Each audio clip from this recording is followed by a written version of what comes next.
Chapter 1. Down the Rabbit Hole. Alice was beginning to get very tired of sitting by her sister on the bank, and of having nothing to do.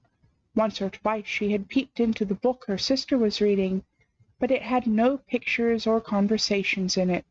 And what is the use of a book, thought Alice, without pictures or conversations?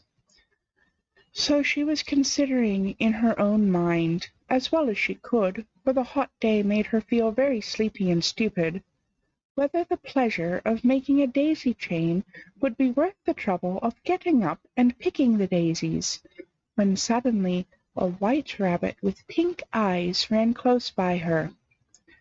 There was nothing so very remarkable in that, nor did Alice think it so very much out of the way to hear the rabbit say to itself, "Oh dear! Oh dear! I shall be too late!"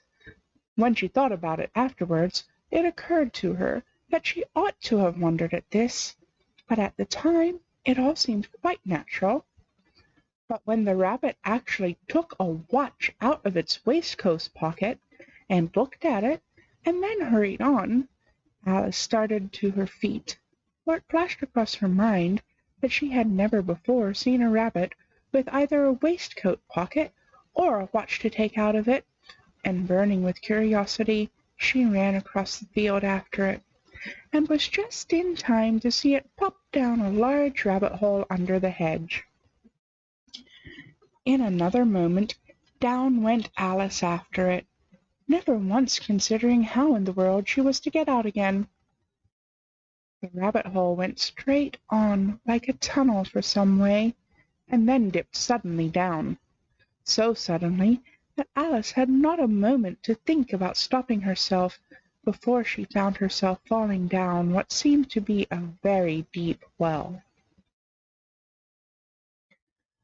Either the well was very deep, or she fell very slowly, for she had plenty of time as she went down to look about her and to wonder what was going to happen next. First, she tried to look down and make out what she was coming to, but it was too dark to see anything. Then she looked at the sides of the well and noticed that they were filled with cupboards and bookshelves. Here and there she saw maps and pictures hung upon pegs.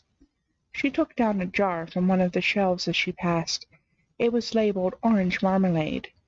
But to her disappointment, it was empty. She did not like to drop the jar for fear of killing somebody underneath, so she managed to put it into one of the cupboards as she fell past it. Well, thought Alice to herself, after such a fall as this, I shall think nothing of tumbling downstairs. How brave they'll all think me at home! Why, I wouldn't say anything about it, even if I fell off the top of the house, which was very likely true.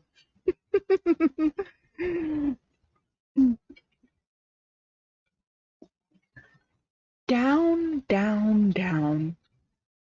Would the fall never come to an end? I wonder how many miles I must have fallen by this time, she said aloud. I must be getting somewhere near the center of the earth. Let me see. That would be 4,000 miles down, I think. For, you see, Alice had learnt several things of this sort in her lessons in the schoolroom, and though this was not a very good opportunity for showing off her knowledge, as there was no one to listen to her, still it was good practice to say it over. Yes, that's about the right distance. And then I wonder what latitude and longitude I've got to. Alice had no idea what latitude was, or longitude either, but thought they were nice grand words to say. Presently she began again. I wonder if I shall fall right through the earth. How funny it'll seem to come out among the people that walk with their heads downwards. The antipathies, I think. She was rather glad there was no one listening this time, as it didn't sound at all like the right word. I shall have to ask them what the name of the country is, you know. Please, ma'am, is this New Zealand or Australia? And she tried to curtsy as she spoke. Fancy curtsying as you're falling through the air. Do you think you could manage it? Honestly, I don't think I could manage it. And what an ignorant little girl she'll think me! No, it'll never do to ask. Perhaps I shall see it written up somewhere. Down, down, down. There was nothing else to do, so Alice soon began talking again. Dinah'll miss me very much tonight, I should think. Dinah was the cat. I hope they'll remember her saucer of milk at tea time. Dinah, my dear, I wish you were down here with me. There are no mice in the air, I'm afraid, but you might catch a bat, and that's very like a mouse, you know. But do cats eat bats, I wonder? And here Alice began to get rather sleepy, and went on saying to herself, in a dreamy sort of way, "Do cats eat bats? Do cats eat bats? And sometimes, do bats eat cats?" For, you see, she couldn't answer either question, and it didn't matter much which way she put it. She felt that she was dozing off, and had just begun to dream that she was walking hand in hand with Dinah, and saying to her very earnestly, "Now, Dinah, tell me the truth. Did you ever eat a bat?" When suddenly, thump, thump, down she came upon a heap of sticks and dry leaves, and the fall was over.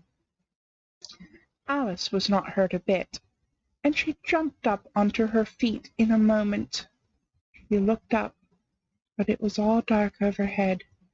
Before her was another long passage, and the White Rabbit was still in sight, hurrying down it. There was not a moment to be lost. Away went Alice like the wind, and was just in time to hear it say, as it turned a corner, "Oh, my ears and whiskers! How late it's getting!" She was close behind it when she turned the corner, but the rabbit was no longer to be seen. She had found herself in a long, low hall, which was lit up by a row of lamps hanging from the roof. There were doors all around the hall, but they were all locked. And when Alice had been all the way down one side and up the other, trying every door, she walked sadly down the middle, wondering how she was ever to get out again. Suddenly she came upon a little three-legged table, all made of solid glass. There was nothing on it but a tiny golden key, and Alice's first idea was that this might belong to one of the doors of the hall. But alas! Either the locks were too large, or the key was too small. But at any rate, it would not open any of them. However, on the second time around, she came upon a low curtain she had not noticed before, and behind it was a little door about 15 inches high, and she tried the little golden key in the lock, and to her great delight it fitted. Alice opened the door, and found that it led into a small passage, not much larger than a rat-hole. She knelt down and looked along the passage into the loveliest garden you ever saw. How she longed to get out of that dark hall, and wander among those beds of bright flowers and those cool fountains! But she could not even get her head through the doorway. "Molly, even if my head would go through," thought poor Alice, "it would be of little use without my shoulders. Oh, how I wish I could shut up like a telescope! I think I could, if I only knew how to begin." For, you see, so many out-of-the-way things had happened lately, that Alice had begun to think that very few things indeed were really impossible. There seemed to be no use in waiting by the little door, so she went back to the table, half hoping she might find another key on it, or at any rate a book of rules for shutting people up like telescopes. This time she found a little bottle on it, "which certainly was not here before," said Alice, and tied round the neck of the bottle was a paper label, with the words "Drink me" beautifully printed on it in large letters. It was all very well to say "Drink me," but the wise little Alice was not going to do that in a hurry. "No, I'll look first," she said, "and see whether it's marked poison or not." For she had read several nice little stories about children who had got burnt and eaten up by wild beasts and other unpleasant things, all because they would not remember the simple rules their friends had taught them, such as that a red-hot poker will burn you if you hold it too long, and that if you cut your finger very deeply with a knife, it usually bleeds. And she had never forgotten that if you drink much from a bottle marked poison, it is almost certain to disagree with you sooner or later. However, this bottle was not marked poison, so Alice ventured to taste it, and finding it very nice, it had, in fact, a sort of mixed flavour of cherry tart, custard, pineapple, roast turkey, coffee, and hot buttered toast. She very soon finished it off. I just have to interject that that's an odd array of flavours there. "What a curious feeling," said Alice. "I must be shutting up like a telescope." And so it was indeed. She was now only 10 inches high, and her face brightened up at the thought that she was now the right size for going through that little door into that lovely garden. At first, however, she waited for a few minutes to see if she was going to shrink any further. She felt a little nervous about this, for it might end, you know, said Alice to herself, in my going out altogether, like a candle. I wonder what I should be like then. And she tried to fancy what the flame of a candle looks like after the candle is blown out, for she could not remember ever having seen such a thing. After a while, finding that nothing more happened, she decided on going into the garden at once. But, alas for poor Alice! When she got to the door, she found she had forgotten the little golden key, and when she went back to the table for it, she found she could not possibly reach it. She could see it quite plainly through the glass, and she tried her best to climb up on one of the legs of the table, but it was too slippery, and when she had tired herself out with trying, the poor little thing sat down and cried. "Come, there's no use in crying like that," said Alice to herself, rather sharply. "I advise you to leave off this minute." She generally gave herself good advice, though she very seldom followed it, and sometimes she scolded herself so severely as to bring tears into her eyes. And once she remembered trying to box her own ears for having cheated herself in a game of croquet she was playing against herself, for this curious child was very fond of pretending to be two people. "But it's no use now," thought poor Alice, "to pretend to be two people. Why, there's hardly enough of me left to make one respectable person." Soon her eye fell on a little glass box that was lying under the table. She opened it, and found in it a very small cake, on which the words "Eat me" were beautifully marked in currants. "Well, I'll eat it," said Alice, "and if it makes me grow larger, I can reach the key, and if it makes me grow smaller, I can creep under the door, so either way I'll get into the garden, and I don't care which happens." She ate a little bit, and said anxiously to herself, "Which way? Which way?" holding her hand on the top of her head to feel which way it was growing. And she was quite surprised to find that she remained the same size, to be sure. This is what generally happens when one eats cake. But Alice had got so much into the way of expecting nothing but out-of-the-way things to happen that it seemed quite dull and stupid for life to go on in the common way. So she set to work, and very soon finished off the cake. Chapter 2. Pool of Tears. "Curiouser and curiouser!" cried Alice. She was so much surprised that for a moment she quite forgot how to speak good English. "Now I'm opening out like the largest telescope that ever was. Good-bye, feet!" For when she looked down at her feet, they seemed to be almost out of sight, they were getting so far off. "Oh, my poor little feet! I wonder who will put on your shoes and stockings for you now, my dears? I'm sure I shan't be able. I shall be a great deal too far off to trouble myself about you. You must manage the best way you can." "But I must be kind to them," thought Alice, "or perhaps they won't walk the way I want to go. Let me see, I'll give them a new pair of boots every Christmas."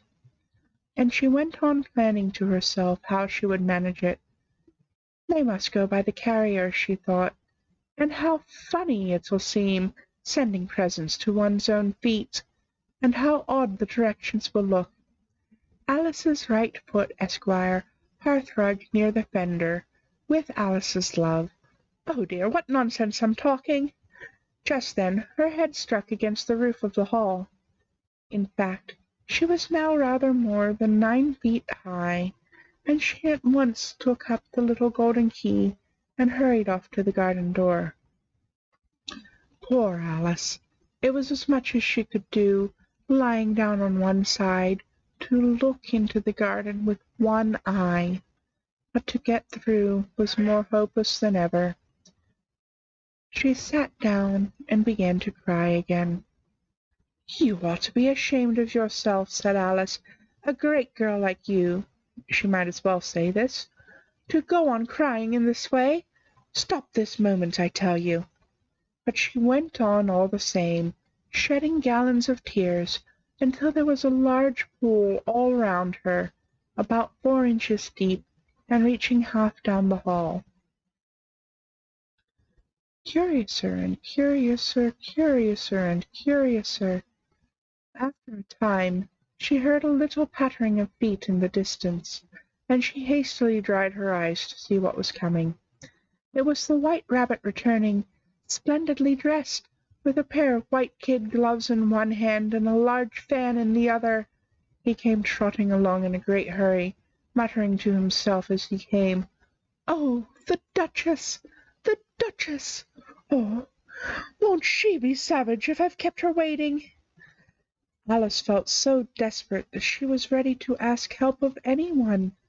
So when the rabbit came near her, she began, in a low, timid voice, "If you please, sir." The rabbit started violently, dropped the white kid gloves and the fan, and scurried away into the darkness as hard as he could go. Alice took up the fan and gloves, and, as the hall was very hot, she kept fanning herself all the time she went on talking. "Dear, dear, how queer everything is today! And yesterday things went on just as usual. I wonder if I've been changed during the night. Let me think. Was I the same when I got up this morning? I almost think I can remember feeling a little different.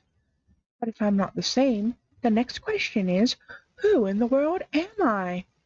Ah, that's a great puzzle." And she began thinking over all the children she knew that were of the same age as herself, to see if she could have been changed for any of them. "I'm sure I'm not Ada," she said, "for her hair goes in such long ringlets, and mine doesn't go in ringlets at all. And I'm sure I can't be Mabel, for I know all sorts of things, and oh, she knows such a very little.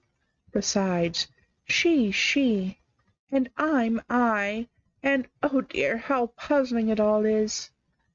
I'll try if I know all the things I used to know. Let me see. 4 times 5 is 12, and 4 times 6 is 13, and 4 times 7 is... Oh dear, I shall never get to 20 at that rate. However, the multiplication table doesn't signify, Let's try geography. London is the capital of Paris, and Paris is the capital of Rome, and Rome— No, that's all wrong, I'm certain. I must have been changed for Mabel. I'll try and say, how doth the little— And she crossed her hands on her lap as if she were saying lessons, and began to repeat it. But her voice sounded hoarse and strange, and the words did not come the same as they used to. How doth the little crocodile improve his shining tail, and pour the waters of the Nile on every golden scale? How cheerfully he seems to grin, how neatly spreads his claws, and welcomes little fishes in with gently smiling jaws. I'm sure those are not the right words, said poor Alice, and her eyes filled with tears again as she went on. I must be Mabel, after all, and I shall have to go and live in that poky little house, and have next to no toys to play with, and oh, ever so many lessons to learn. No, I've made up my mind about it. If I'm Mabel, I'll stay down here. It'll be no use their putting their heads down and saying, Come up again, dear. I shall only look up and say, Who am I, then? Tell me that first, and then, if I like being that person, I'll come up. If not, I'll stay down here till I'm somebody else. But, oh dear, cried Alice with a sudden burst of tears, I do wish they would put their heads down. I'm so very tired of being all alone here. And as she said this, she looked down at her hands, and was surprised to see that she had put on one of the rabbit's little white kid gloves while she was talking. How can I have done that? She thought. I must be growing small again. She got up and went to the table to measure herself by it, and found that, as nearly as she could guess, she was now about 2 feet high, and was going on shrinking rapidly. She soon found out that the cause of this was the fan she was holding, and she dropped it hastily, just in time to avoid shrinking away altogether. That was a narrow escape, said Alice, a good deal frightened at the sudden change. But very glad to find herself still in existence. And now for the garden! And she ran with all speed back to the little door. But alas, the little door was shut again, and the little golden key was lying on the glass table as before. And things are worse than ever, thought the poor child, for I never was so small as this before, never, and I declare it's too bad, that it is. As she said these words her foot slipped, and in another moment, splash! She was up to her chin in salt water. Her first idea that she had somehow fallen into the sea. And in that case I can go back by railway, she said to herself. Alice had been to the seaside once in her life, and had come to the general conclusion that wherever you go to on the English coast you find a number of bathing machines in the sea, some children digging in sand with wooden spades, then a row of lodging-houses, and behind them a railway station. However, she soon made out that she was in the pool of tears which she had wept when she was 9 feet high. I wish I hadn't cried so much, said Alice, as she swam about trying to find her way out. I shall be punished for it now, I suppose, by being drowned in my own tears. That will be a queer thing, to be sure. However, everything is queer today. Just then she heard something splashing about in the pool a little way off, and she swam nearer to make out what it was. At first she thought it must be a walrus or hippopotamus, but then she remembered how small she was now, and she soon made out that it was only a mouse that had slipped in like herself. Would it be of any use now, thought Alice, to speak to this mouse? Everything is so out of the way down here that I should think very likely it can talk, at any rate. There's no harm in trying. So she began, "Oh, Mouse, do you know the way out of this pool? I'm very tired of swimming about here, O Mouse." Alice thought this must be the right way of speaking to a mouse. She had never done such a thing before, but she remembered having seen in her brother's Latin grammar, "A mouse, of a mouse, to a mouse, O Mouse." The mouse looked at her rather inquisitively, and seemed to her to wink one of its little eyes, but it said nothing. "Perhaps it doesn't understand English," thought Alice. "I dare say it's a French mouse, come over with William the Conqueror." For with all her knowledge of history, Alice had no very clear notion how long ago anything had happened. So she began again.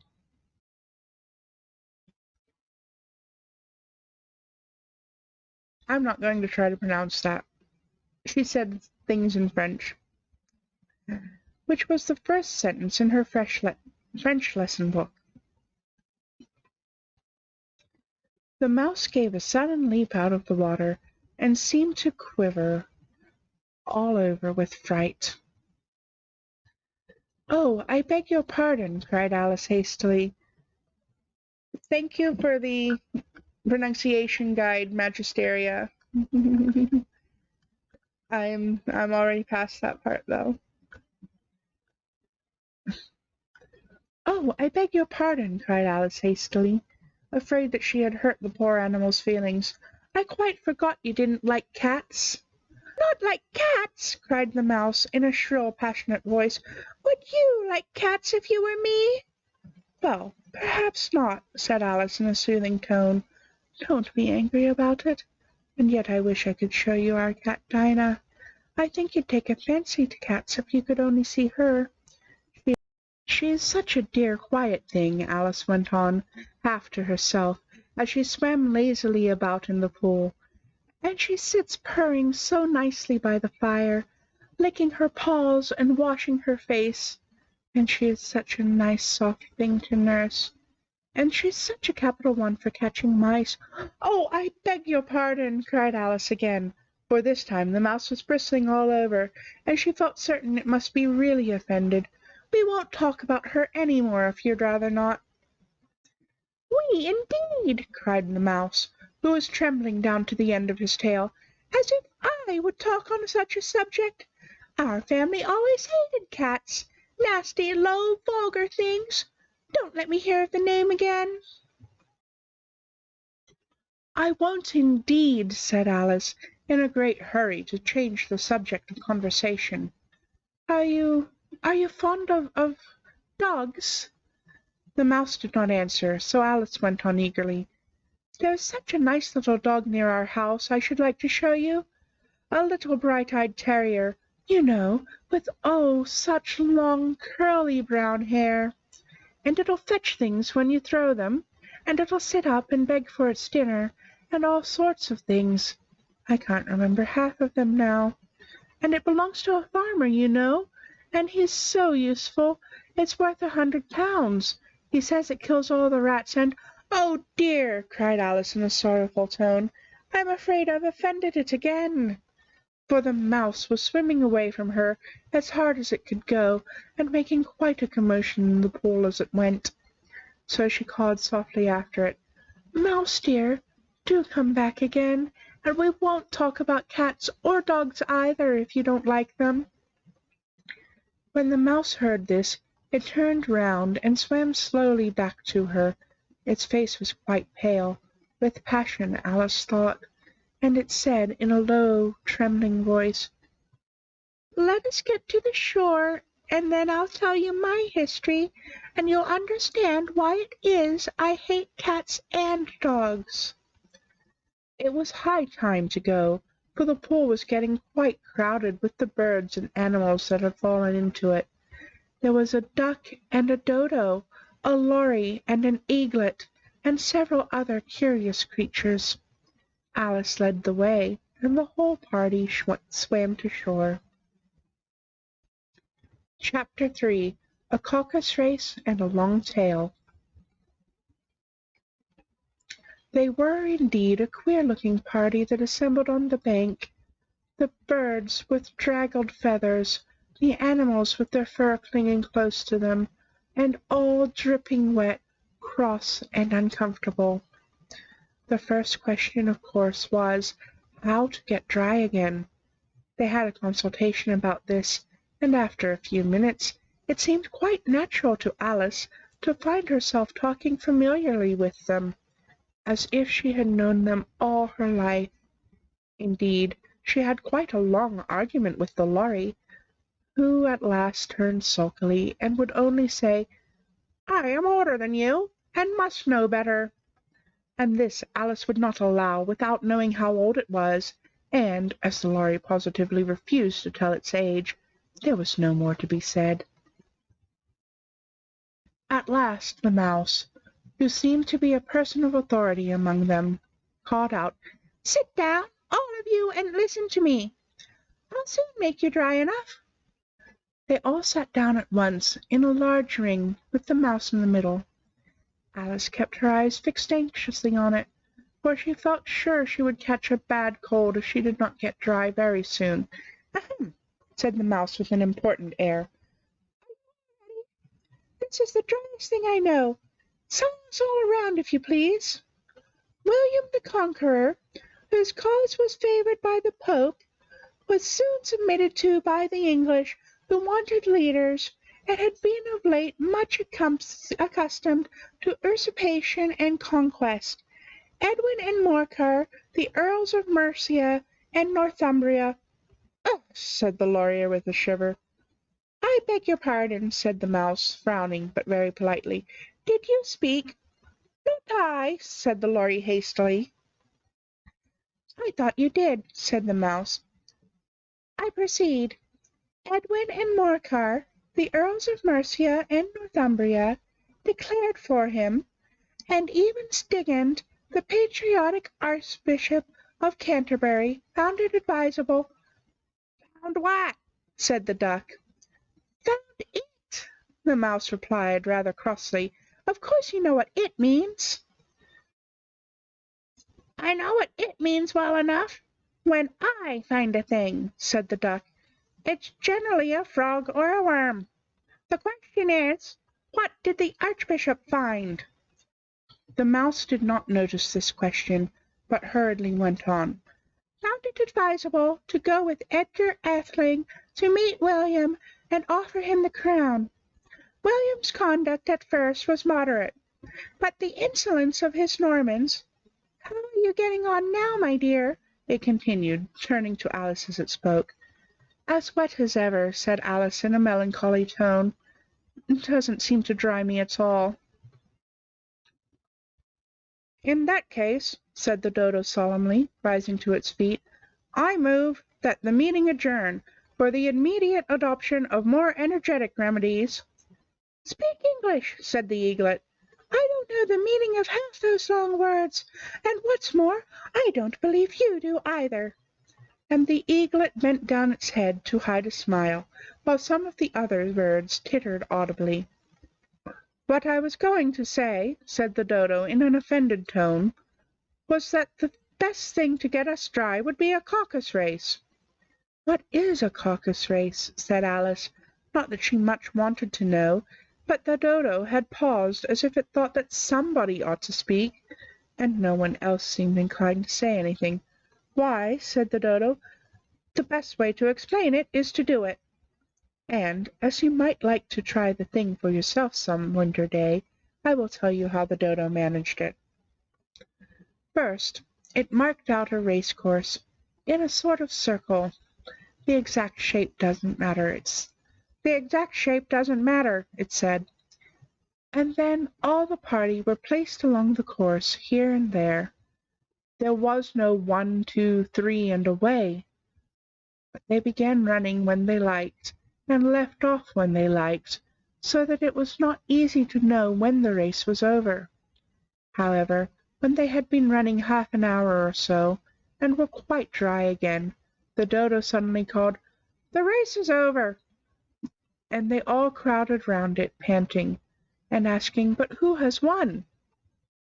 This question the dodo could not answer without a great deal of thought, and it stood for a long time with one finger pressed upon its forehead, the position in which you usually see Shakespeare in the pictures of him, while the rest waited in silence. At last the Dodo said, "Everybody has one, and all must have prizes." "But who is to give the prizes?" quite a chorus of voices asked. "Why, she, of course," said the Dodo, pointing to Alice with one finger, and the whole party at once crowded around her, calling out in a confused way, "Prizes! Prizes!" Alice had no idea what to do, and in despair she put her hand in her pocket and pulled out a box of comfits. Luckily the salt water had not gone into it, and handed them round as prizes. There was exactly one apiece all round. "But she must have a prize herself, you know," said the Mouse. "Of course," replied the Dodo very gravely. "What else have you got in your pocket?" it went on, turning to Alice. "Only a thimble," said Alice sadly. "Hand it over here," said the Dodo. Then they all crowded round her once more, while the Dodo solemnly presented the thimble, saying, "We beg your acceptance of this elegant thimble." And, when it had finished this short speech, they all cheered. But Alice thought the whole thing very absurd. But they all looked so grave that she did not dare to laugh, and as she could not think of anything to say, she simply bowed and took the thimble, looking as solemn as she could. The next thing was to eat the comfits. This caused some noise and confusion, as the large birds complained that they could not taste theirs, and the small ones choked and had to be patted on the back. However, it was over at last, and they sat down again in a ring, and begged the Mouse to tell them something more. "You promised to tell me your history, you know," said Alice, "and why it is you hate C and D," she added in a whisper, half afraid that it would be offended again. "Mine is a long and sad tale," said the Mouse, turning to Alice and sighing. "It is a long tale, certainly," said Alice, looking down with wonder at the Mouse's tail. "But why do you call it sad?" And she kept on puzzling about it while the Mouse was speaking, so that her idea of the tale was something like this. "Fury said to a mouse that he met in the house, 'Let us both go to law. I will prosecute you. Come, I'll take no denial. We must have the trial, for really this morning I've nothing to do.'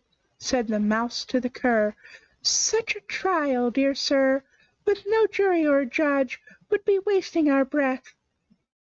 'I'll be the judge, I'll be the jury,' said cunning old Fury. 'I'll try the whole cause, and condemn you to death.' 'You are not attending,' said the Mouse to Alice severely. 'What are you thinking of?' 'I beg your pardon,' said Alice very humbly. 'You had got to the fifth bend, I think.' 'I had not,' cried the Mouse angrily. 'A knot,' said Alice, always ready to make herself useful, and looking anxiously about her. 'Oh, do let me help undo it.' 'I shall do nothing of the sort,' said the Mouse, getting up and walking away. 'You insult me by talking such nonsense.' 'I didn't mean it,' pleaded poor Alice. 'But you're so easily offended, you know.' The Mouse only growled in reply.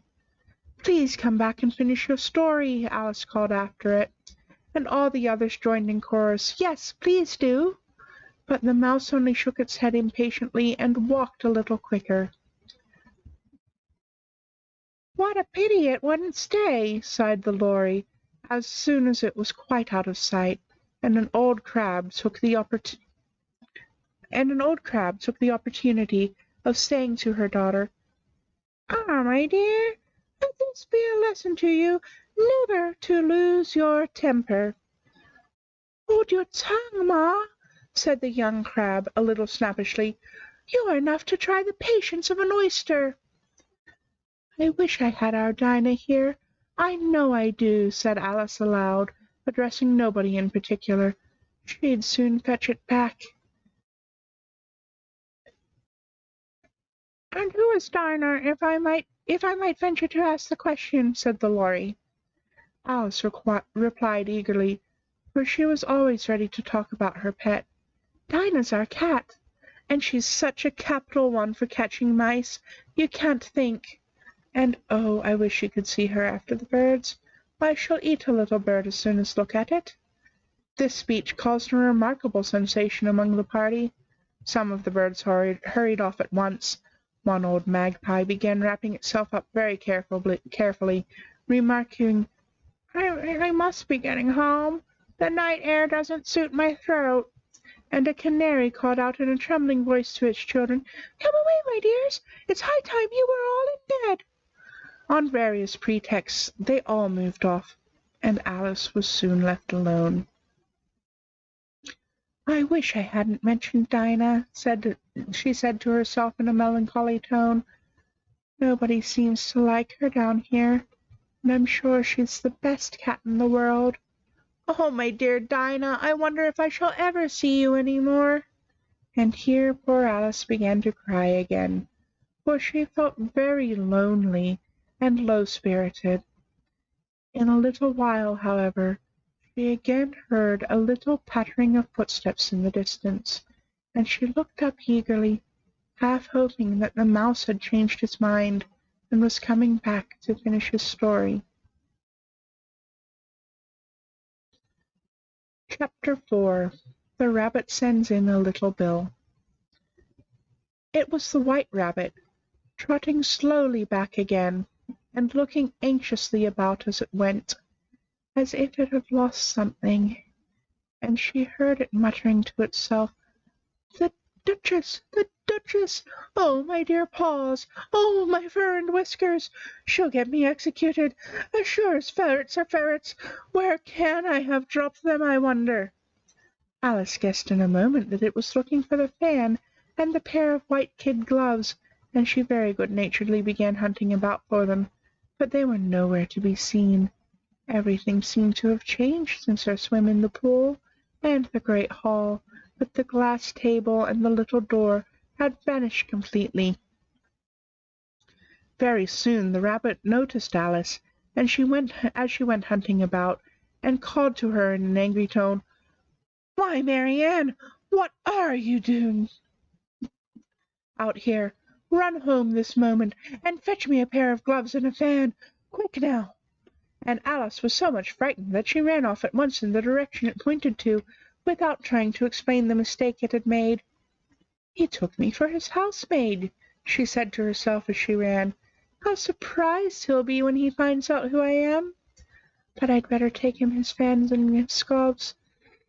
That is, if I can find them. As she said this, she came upon a neat little house, on the door of which was a bright brass plate with the name W. Rabbit engraved upon it. She went in without knocking, and hurried upstairs, in great fear lest she should meet the real Marianne, and be turned out of the house before she had found the fan and gloves. How queer it seems, Alice said to herself, to be going messages for a rabbit. I suppose Dinah will be sending me on messages next. And she began fancying the sort of thing that would happen. Miss Alice, come here directly, and get ready for your walk. Coming in a minute, nurse. But I've got to watch this mouse hole till Dinah comes back, and see that the mouse doesn't get out. Only I don't think, Alice went on, that they'd let Dinah stop in the house if it began ordering people about like that. By this time she had found her way to a tidy little room with a table in the window, and on it, as she had hoped, a fan and 2 or 3 pairs of tiny white kid gloves. She took up the fan and a pair of the gloves, and was just going on to leave the room, when her eye fell upon a little bottle that stood near the looking-glass. There was no label this time with the words "Drink me," but nevertheless she uncorked it and put it to her lips. "I know something interesting is going to happen," she said to herself, "whenever I eat or drink anything, so I'll just see what this bottle does. I do hope it will make me grow large again, for really I'm quite tired of being such a tiny little thing." It did so indeed, and much sooner than she had expected. Before she had drunk half the bottle, she found her head pressing against the ceiling, and had to stoop to save her neck from being broken. She hastily put down the bottle, saying to herself, "That's quite enough. I hope I shan't grow any more. As it is, I can't get out the door. I do wish I hadn't drunk quite so much." Alas, it was too late to wish that. She went on growing and growing, and very soon had to kneel down on the floor.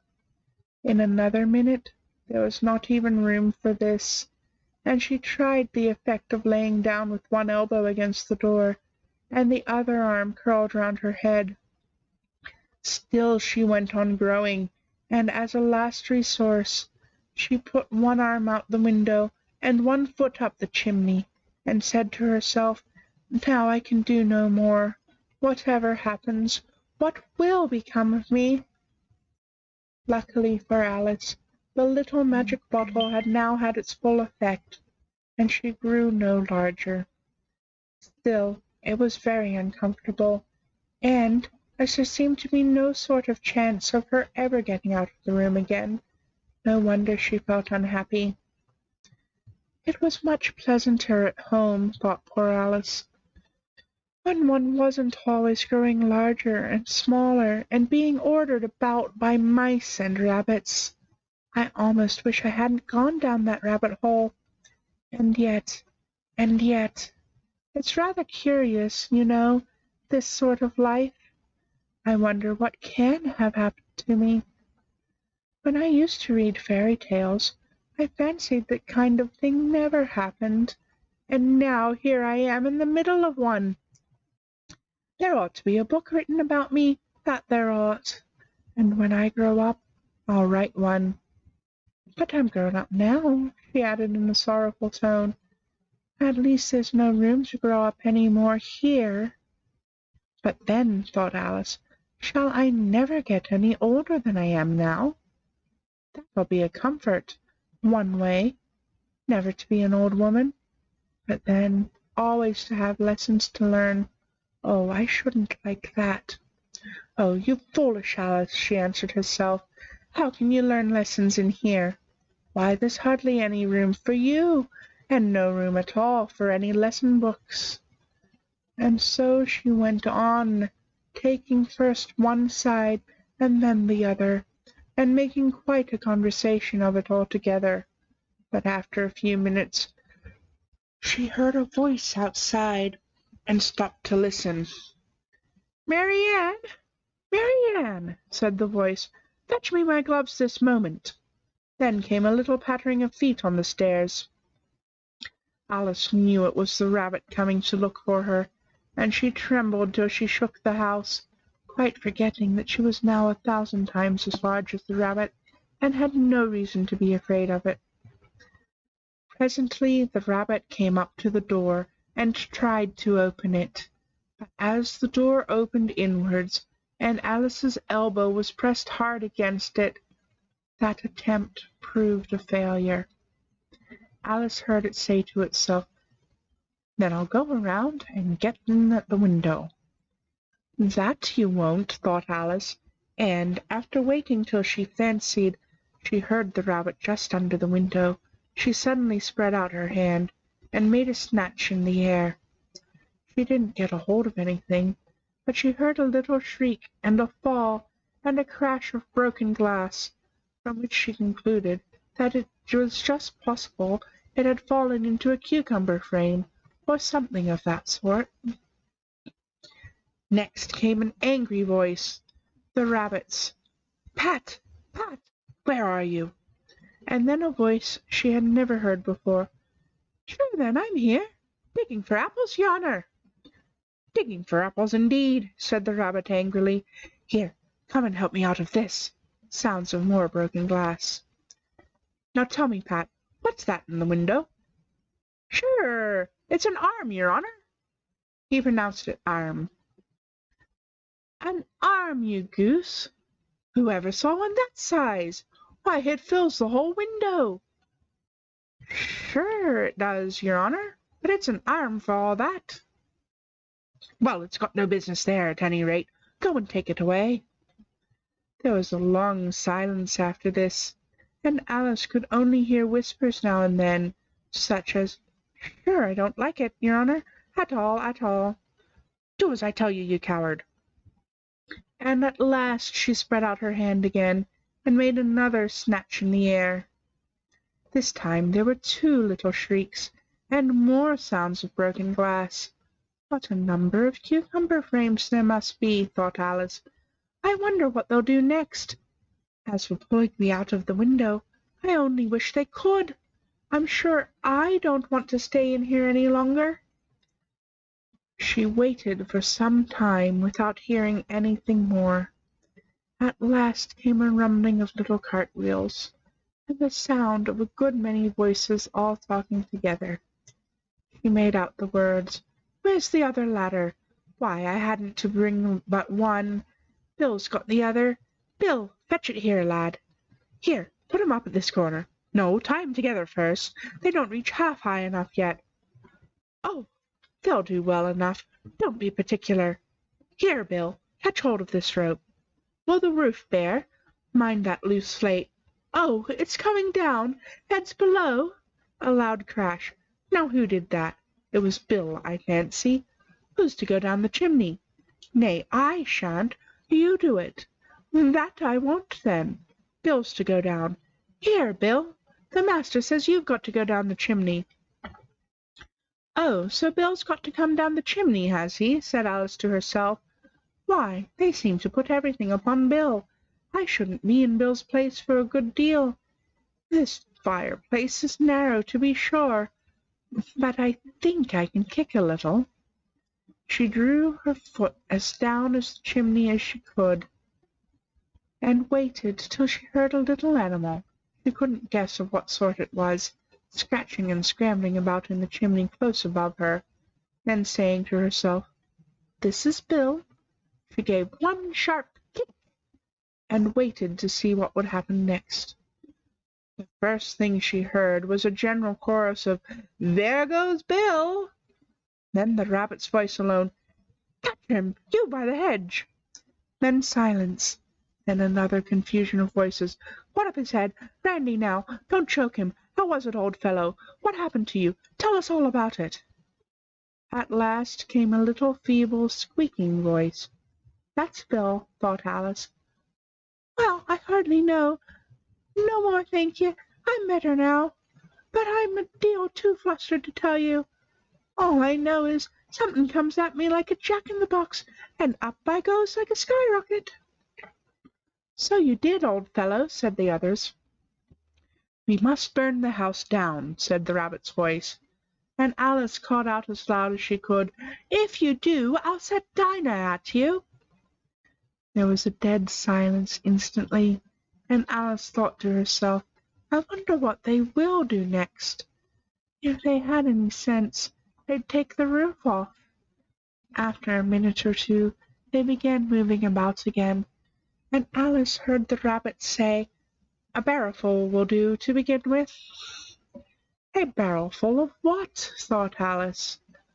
But she had not long to doubt, for the next moment a shower of little pebbles came rattling in at the window, and some of them hit her in the face. "I'll put a stop to this," she said to herself, and shouted out, "You'd better not do that again," which produced another dead silence. Alice noticed with some surprise that the pebbles were all turning into little cakes as they lay on the floor, and a bright idea came into her head. "If I eat one of these cakes," she thought, "it's sure to make some change in my size, and as it can't possibly make me larger, it must make me smaller, I suppose." So she swallowed one of the cakes, and was delighted to find that she began shrinking directly. As soon as she was small enough to get through the door, she ran out of the house and was quite She ran out of the house and found quite a crowd of little animals and birds waiting outside. The poor little lizard Bill was in the middle, being held up by 2 guinea pigs, who were giving it something out of a bottle. They all made a rush at Alice the moment she appeared, but she ran off as hard as she could, and soon found herself safe in a thick wood.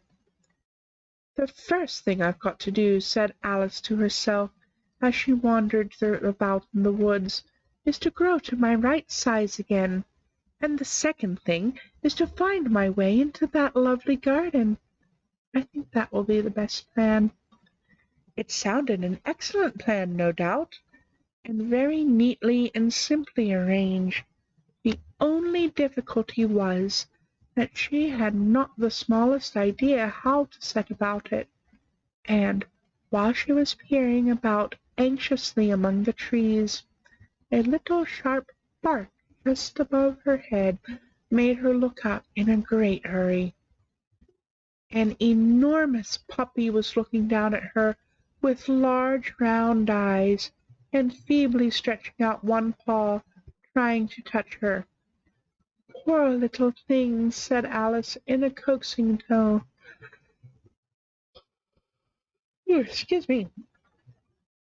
And she tried hard to whistle to it, but she was terribly frightened all the time at the thought that it might be hungry, in which case it would be very likely to eat her up in spite all of her coaxing. Hardly knowing what she did, she picked up a little bit of stick and held it out to the puppy, whereupon the puppy jumped into the air off its feet all at once, with a yelp of delight, and rushed at the stick, and made believe to worry it. Then Alice dodged behind a great thistle to keep herself from being run over, and the moment she appeared on the other side, the puppy made another rush at the stick, and tumbled head over heels in its hurry to get hold of it. Then Alice, thinking it was very like having a game of play with a cart horse, and expecting every moment to be trampled under its feet, ran around the thistle again. Then the puppy began a series of short charges at the stick, running a little way forwards each time and a long way back, and barking hoarsely all the while, till at last it sat down a good way off, panting, with its tongue hanging out of its mouth, and its great eyes half shut. This seemed to Alice a good opportunity for making her escape, so she set off at once, and ran till she was quite tired and out of breath, until the puppy's bark sounded quite faint in the distance. "And yet what a dear little puppy it was," said Alice, as she leant against a buttercup to rest herself, and fanned herself with one of the leaves. "I should have liked teaching it tricks very much, if only I'd been the right size to do it. Oh dear, I'd nearly forgotten that I've got to grow up again. Let me see, how is it to be managed? I suppose I ought to eat or drink something or other. But the great question is, what?" The great question certainly was, what? Alice looked all round her at the flowers and the blades of grass, but she could not see anything that looked like the right thing to eat or drink under the circumstances.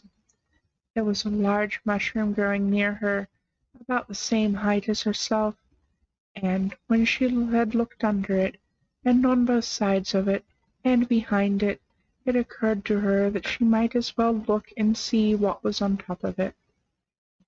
She stretched herself up on tiptoe, and peeped over the edge of the mushroom, and her eyes immediately met those of a large blue caterpillar that was sitting on the top with its arms folded, quietly smoking a long hookah, and taking not the smallest notice of her or anything else. Chapter 5. Advice from a Caterpillar. The Caterpillar and Alice looked at each other for some time in silence. At last the Caterpillar took the hookah out of its mouth and addressed her in a languid, sleepy voice. "Who are you?" said the Caterpillar. This was not an encouraging opening for a conversation. Alice replied, rather shyly, "I hardly know, sir, just at present. At least, I know who I was when I got up this morning. I think I must have been changed several times since then." "And what do you mean by that?" said the Caterpillar sternly. "Explain yourself." "I can't explain myself, I'm afraid, sir," said Alice, "because I'm not myself, you see." "I don't see," said the Caterpillar. "I'm afraid I can't put it more clearly," Alice replied very politely, "for I can't understand it myself to begin with, and being so many different sizes in a day is very confusing." "It isn't," said the Caterpillar. "Well, perhaps you haven't found it so yet," said Alice. "But when you have to turn into a chrysalis, you will some day, you know, and then after that into a butterfly, I should think you'll feel it a little queer, won't you?" "Not a bit," said the Caterpillar. "Well, perhaps your feelings may be different," said Alice. "All I know is, it would feel very queer to me." "You," said the Caterpillar contemptuously. "Who are you?" Which brought them back again to the beginning of the conversation. Alice felt a little irritated at the Caterpillar's making such very short remarks, and she drew herself up and said very gravely, "I think you ought to tell me who you are first." "Why?" said the Caterpillar. Here was another puzzling question, and as Alice could not think of any good reason, and as the Caterpillar seemed to be in a very unpleasant state of mind, she turned away. "Come back," said the Caterpillar called after her. "I've something important to say." This sounded promising, certainly. Alice turned and came back again. "Keep your temper," said the Caterpillar. "Is that all?" said Alice, swallowing down her anger as well as she could. "No," said the Caterpillar. Alice thought she might as well wait, as she had nothing else to do, and perhaps after all it might tell her something worth hearing. For some minutes it puffed away without speaking, and at last it unfolded its arms, took the hook out of its mouth again, and said, "So you think you're changed, do you?" "I am afraid I am, sir," said Alice. "I can't remember things as I used, and I don't keep the same size for 10 minutes together." "Can't remember what things?" said the Caterpillar.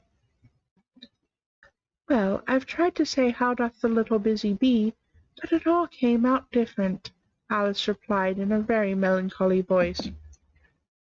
"Repeat 'You are old, Father William,'" said the Caterpillar. Alice folded her hands and began. "You are old, Father William," the young man said, "and your hair has become very white. And yet you incessantly stand on your head. Do you think at your age it is right?" "In my youth," Father William replied to his son, "I feared it might injure the brain. But now that I'm perfectly sure I have none, why I do it again and again." "You are old," said the youth, "as I mentioned before, and have grown most uncommonly fat. Yet you turn a back somersault in at the door. Pray what is the reason of that?" "In my youth," said the sage, as he shook his grey locks, "I kept all my limbs very supple. By the use of this ointment, 1 shilling the box. Allow me to sell you a couple." "You are old," said the youth, "and your jaws are too weak for anything tougher than suet." "Yet you finished the goose with the bones and the beak. Pray how did you manage to do it?" "In my youth," said his father, "I took to the law, and argued each case with my wife, and the muscular strength which it gave to my jaw as last the rest of my life." "You are old," said the youth. "One would hardly suppose that your eye was as steady as ever. Yet you balanced an eel on the end of your nose. What made you so awfully clever?" "I have answered 3 questions, and that is enough," said his father. "Don't give yourself airs. Do you think I can listen all day to such stuff? Be off, or I'll kick you downstairs." "That is not said right," said the Caterpillar. "Not quite right, I'm afraid," said Alice timidly. "Some of the words have got altered." "It is wrong from beginning to end," said the Caterpillar decidedly, and there was silence for some minutes. The Caterpillar was the first to speak. "What size do you want to be?" it asked. "Oh, I'm not particular as to size," Alice hastily replied. "Only one doesn't like changing so often, you know." "I don't know," said the Caterpillar. Alice said nothing, as she had never been so much contradicted in all her life before, and she felt that she was losing her temper. "Are you content now?" said the Caterpillar. "Well, I should like to be a little larger, sir, if you wouldn't mind," said Alice. 3 inches is such a wretched height to be." "It is a very good height indeed," said the Caterpillar angrily, rearing itself upright as it spoke. It was exactly 3 inches high. "But I'm not used to it," pleaded poor Alice in a piteous tone, and she thought to herself, "I wish the creatures wouldn't be so easily offended."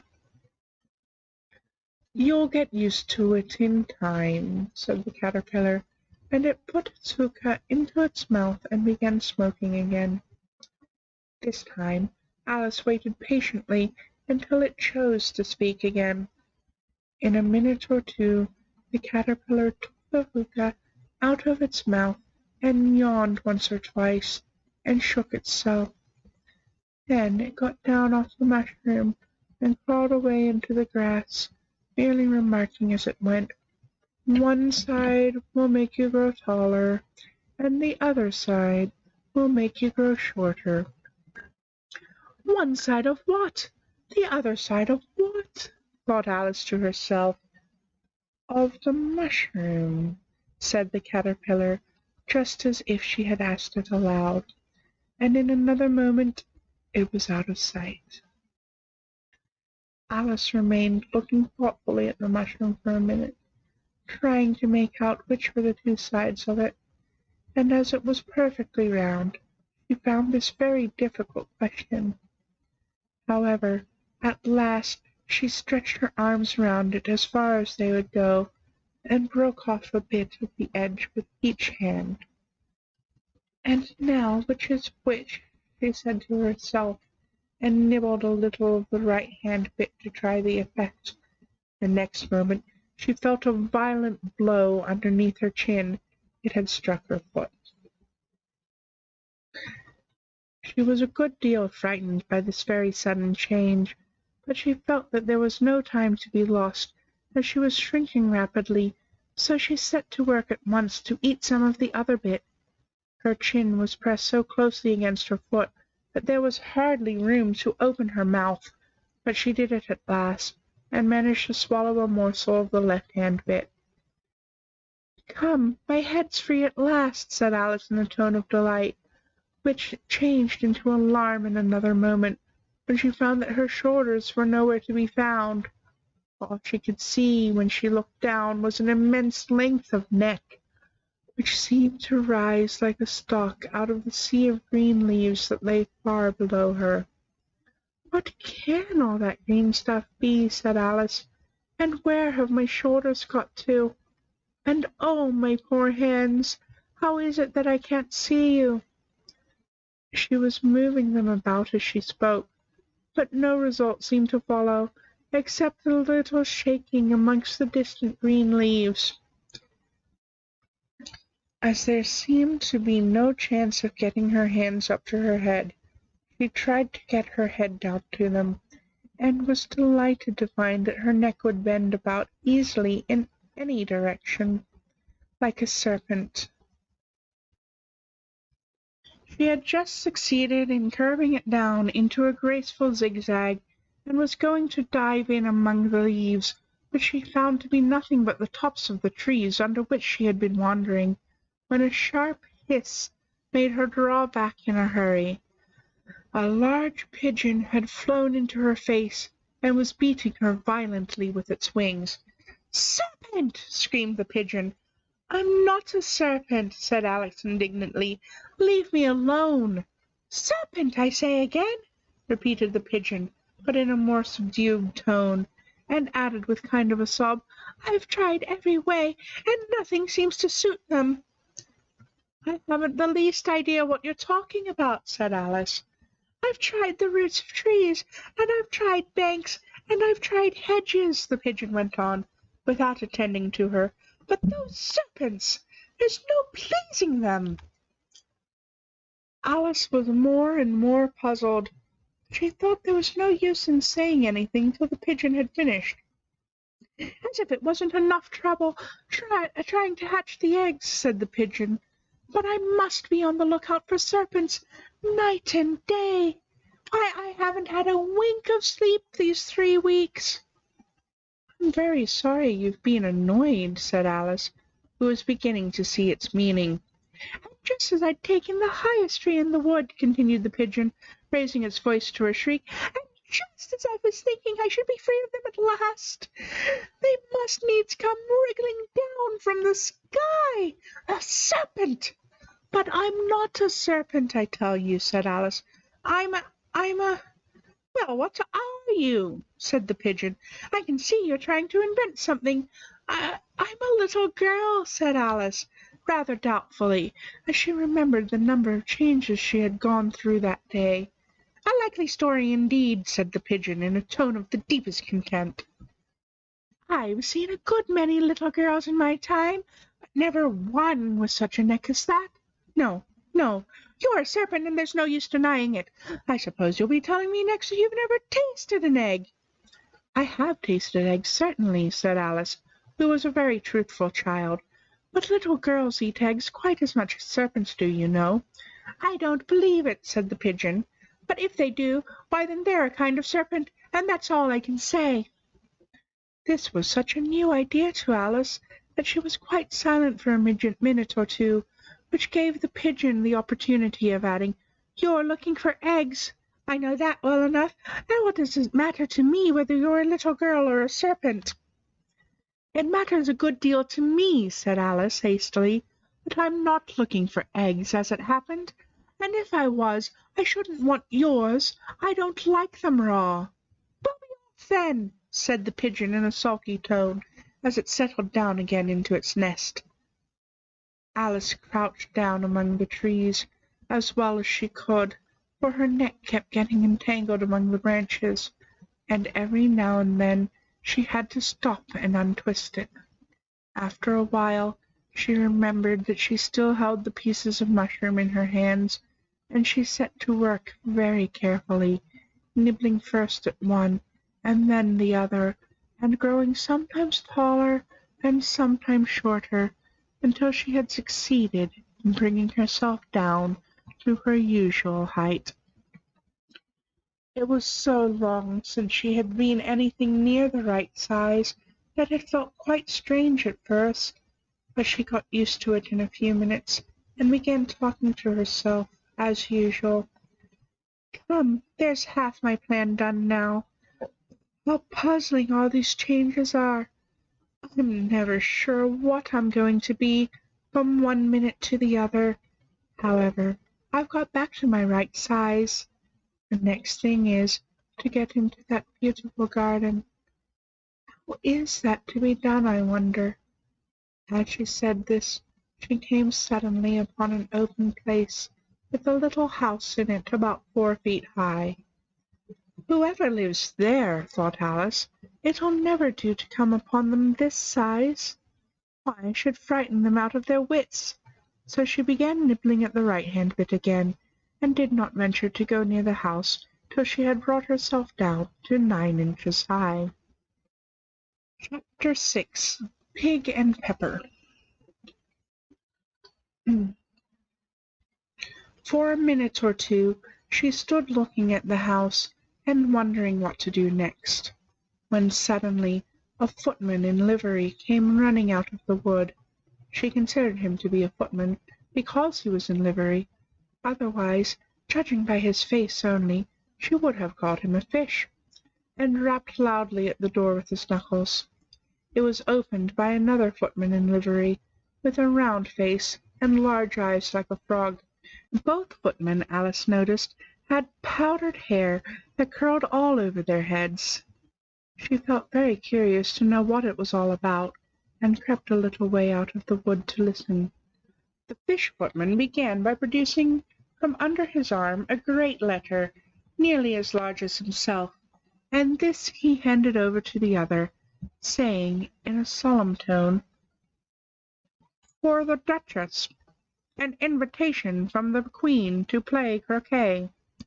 The frog footman repeated, in the same solemn tone, only changing the order of the words a little, "From the Queen, an invitation for the Duchess to play croquet." Then they both bowed low, and their curls got entangled together. Alice laughed so much at this that she had to run back into the wood for fear of their hearing her, and, when she next peeped out, the fish footman was gone, and the other was sitting on the ground near the door, staring stupidly up into the sky. Alice went timidly up to the door and knocked.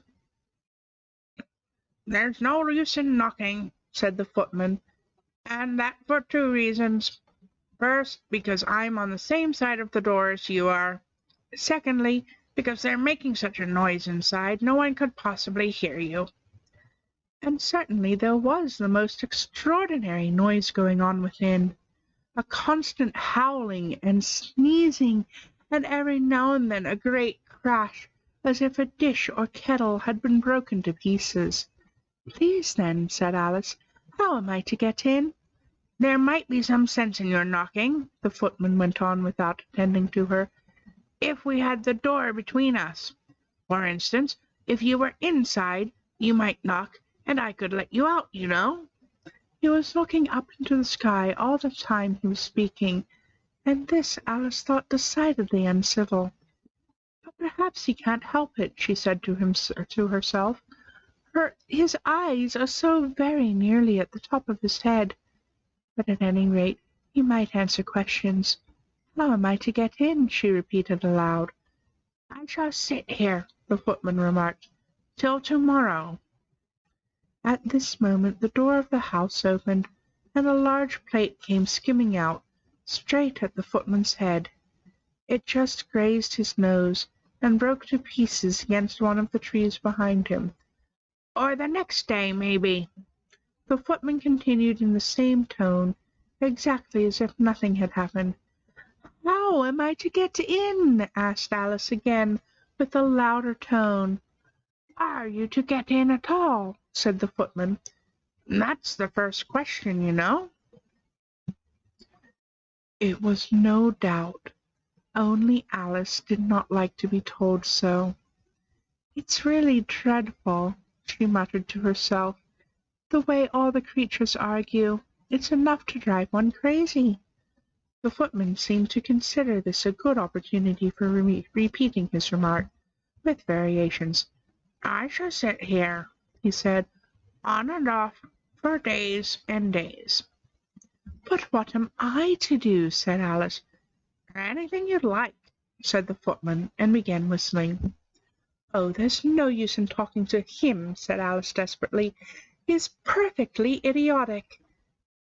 And she opened the door and went in. The door led right into a large kitchen, which was full of smoke from one end to the other. The Duchess was sitting on a 3-legged stool in the middle, nursing a baby. The cook was leaning over the fire, stirring a large cauldron which seemed to be full of soup. "There's certainly too much pepper in that soup," Alice said to herself, as well as she could for sneezing. There was certainly too much of it in the air.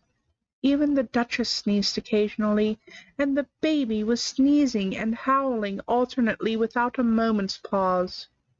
The only things in the kitchen that did not sneeze were the cook and a large cat which was sitting on the hearth and grinning from ear to ear.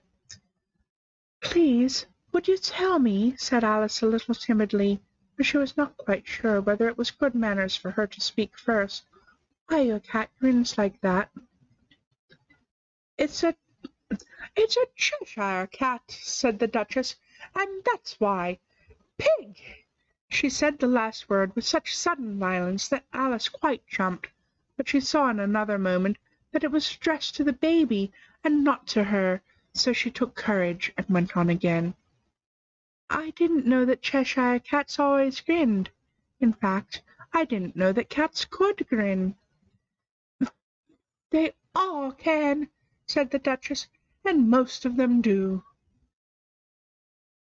"I don't know of any that do," Alice said very politely, feeling quite pleased to have got into a conversation. "You don't know much," said the Duchess, "and that's a fact." Alice did not at all like the tone of this remark, and thought it would be well to introduce some other subject of conversation. While she was trying to fix on one, the cook took the cauldron of soup off the fire, and at once set to work throwing everything within her reach at the Duchess and the baby. The fire irons came first, then followed a shower of saucepans, plates, and dishes. The Duchess took no notice of them even when they hit her, and the baby was howling so much already that it was quite impossible to say whether the blows hurt it or not. "Oh, please mind what you're doing," cried Alice, jumping up and down in an agony of terror. "Indeed they are." Getting a little saucy. "Oh, please mind what you're doing," cried Alice, jumping up and down in an agony of terror. "Oh, there goes his precious nose," as an unusually large saucepan flew close by it, and very nearly carried it off. If everybody minded their own business," the Duchess said in a hoarse growl, "the world would go round a deal faster than it does." "Which would not be an advantage," said Alice, who felt very glad to get an opportunity of showing off a little of her knowledge. "Just think what work it would make with the day and night. You see, the earth takes 24 hours to turn round on its axis." "Talking of axes," said the Duchess, "chop off her head." Alice glanced rather anxiously at the cook to see if she meant to take the hint, but the cook was busily engaged in stirring the soup, and did not seem to be listening, so she ventured to go on again. 24 hours, I think. Or is it 12? "Oh, don't bother me," said the Duchess. "I could never abide figures." And with that she began nursing her child again, singing a sort of lullaby to it as she did, and giving it a violent shake at the end of every line. "Speak roughly to your little boy, and beat him when he sneezes. He only does it to annoy, because he knows it teases." The chorus, in which the cook and the baby joined, "Wow, wow, wow." While the Duchess sang the second verse of the song, she kept tossing the baby violently up and down, and the poor little thing howled so that Alice could hardly hear the words. "I speak severely to my boy, I beat him when he sneezes, for he can thoroughly enjoy the pepper when he pleases." "Here, you may nurse it a bit if you like," the Duchess said to Alice, flinging the baby at her as she spoke. "I must go and get ready to play croquet with the Queen." And she hurried out of the room. The cook threw a frying pan after her as she went out, but it just missed her. Alice caught the baby with some difficulty, as it was a queer-shaped little creature, and held out its arms and legs in all directions. Just like a starfish, thought Alice.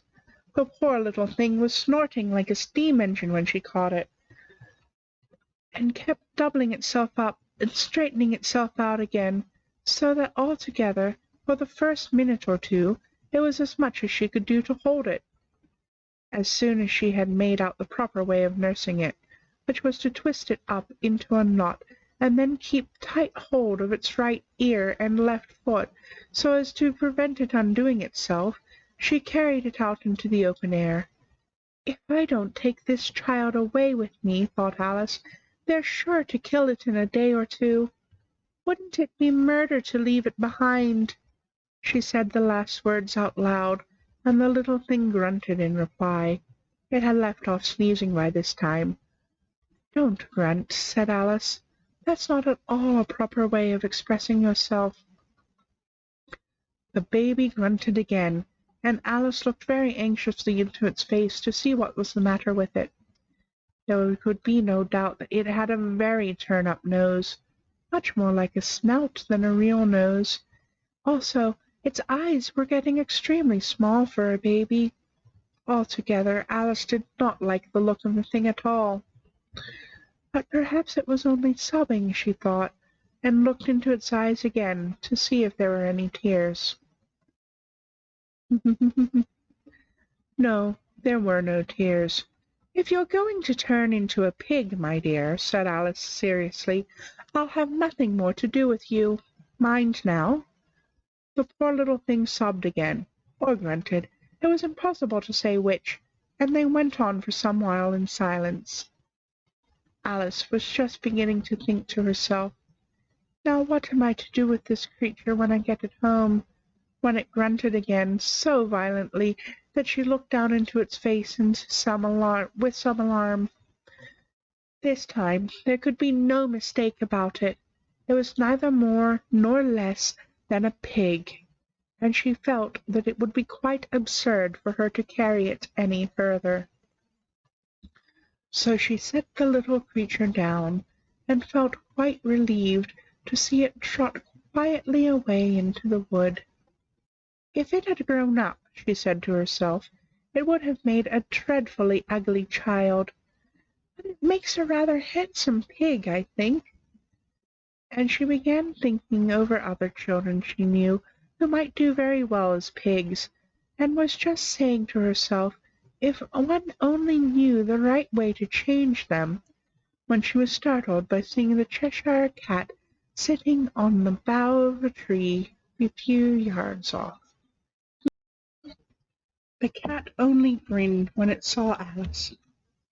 It looked very good-natured, she thought. Still, it had very long claws and a great many teeth, so she felt that it ought to be treated with respect.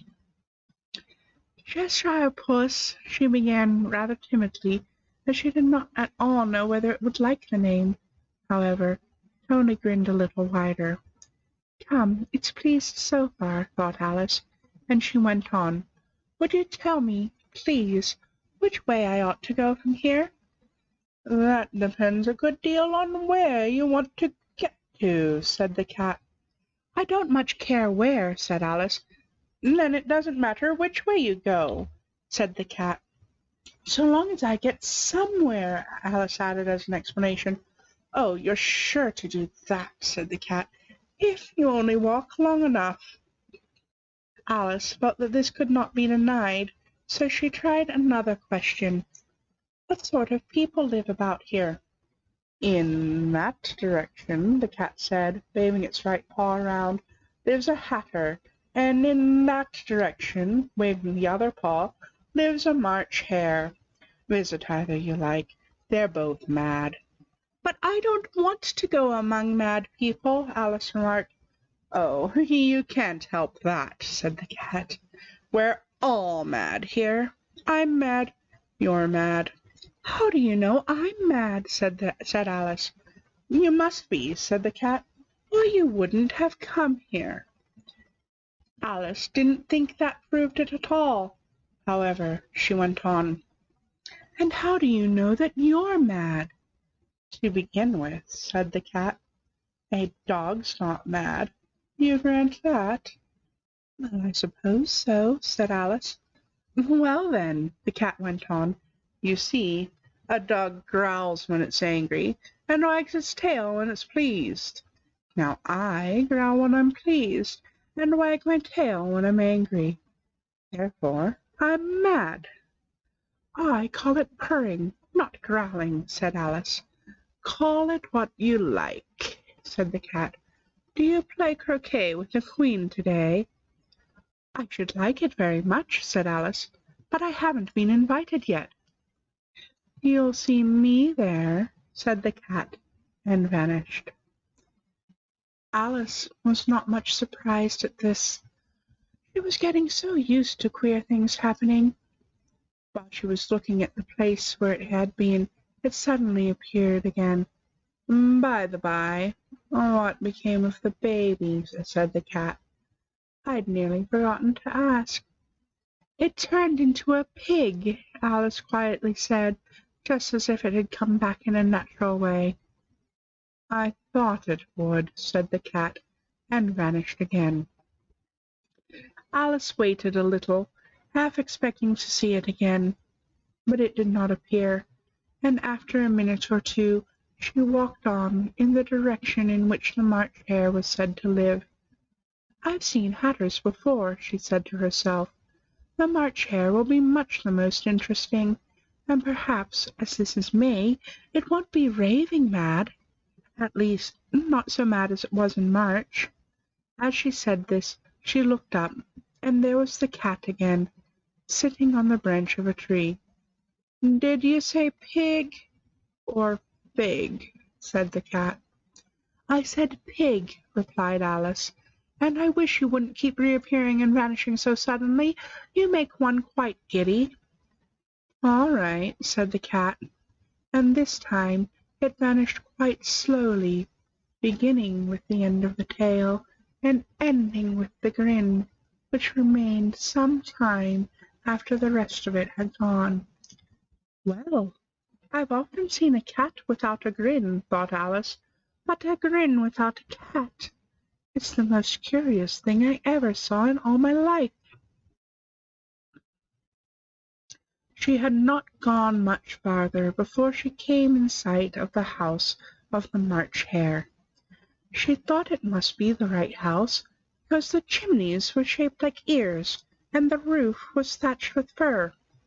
It was so large a house that she did not like to go nearer till she had nibbled some more of the left-hand bit of mushroom, and raised herself to about 2 feet high. Even then she walked up towards it rather timidly, saying to herself, "Suppose it should be raving mad after all. I almost wish I'd gone to see the Hatter instead."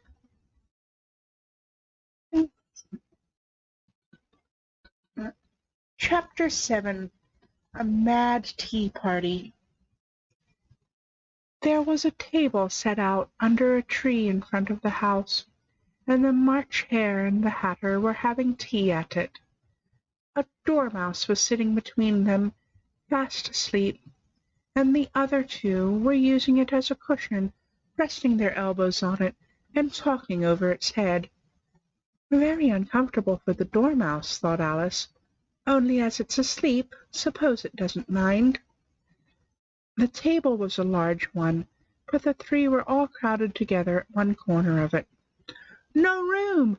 No room!" they cried out when they saw Alice coming.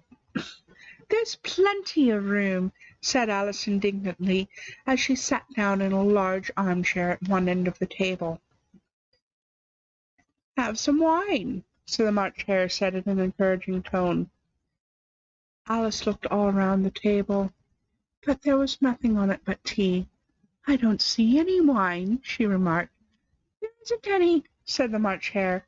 "Then it wasn't very civil of you to offer it," said Alice angrily.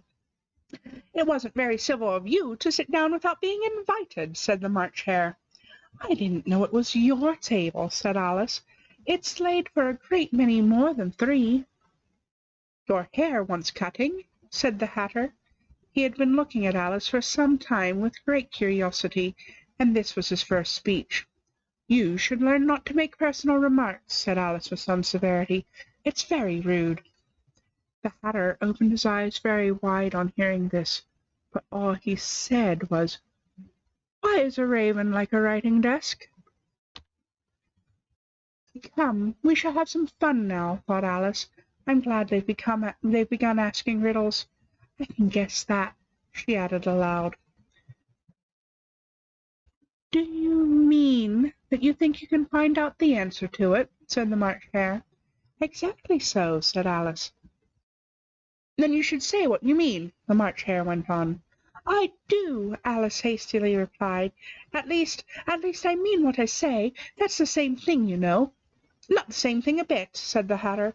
Why, you might as well just say I see what I eat is the same thing as I eat what I see. You might just as well say, added the March Hare, that I like what I get is the same as I get what I like. You might just as well say, added the Dormouse, which seemed to be talking in his sleep, that I breathe when I sleep is the same thing as I sleep when I breathe. It is the same thing with you, said the Hatter, and here the conversation dropped, and the party sat silent for a minute, while Alice thought over all she could remember about ravens and writing desks, which wasn't much. The Hatter was the first to break the silence. What day of the month is it? He said, turning to Alice. He had taken his watch out of his pocket, and was looking at it uneasily, shaking it every now and then, and holding it to his ear.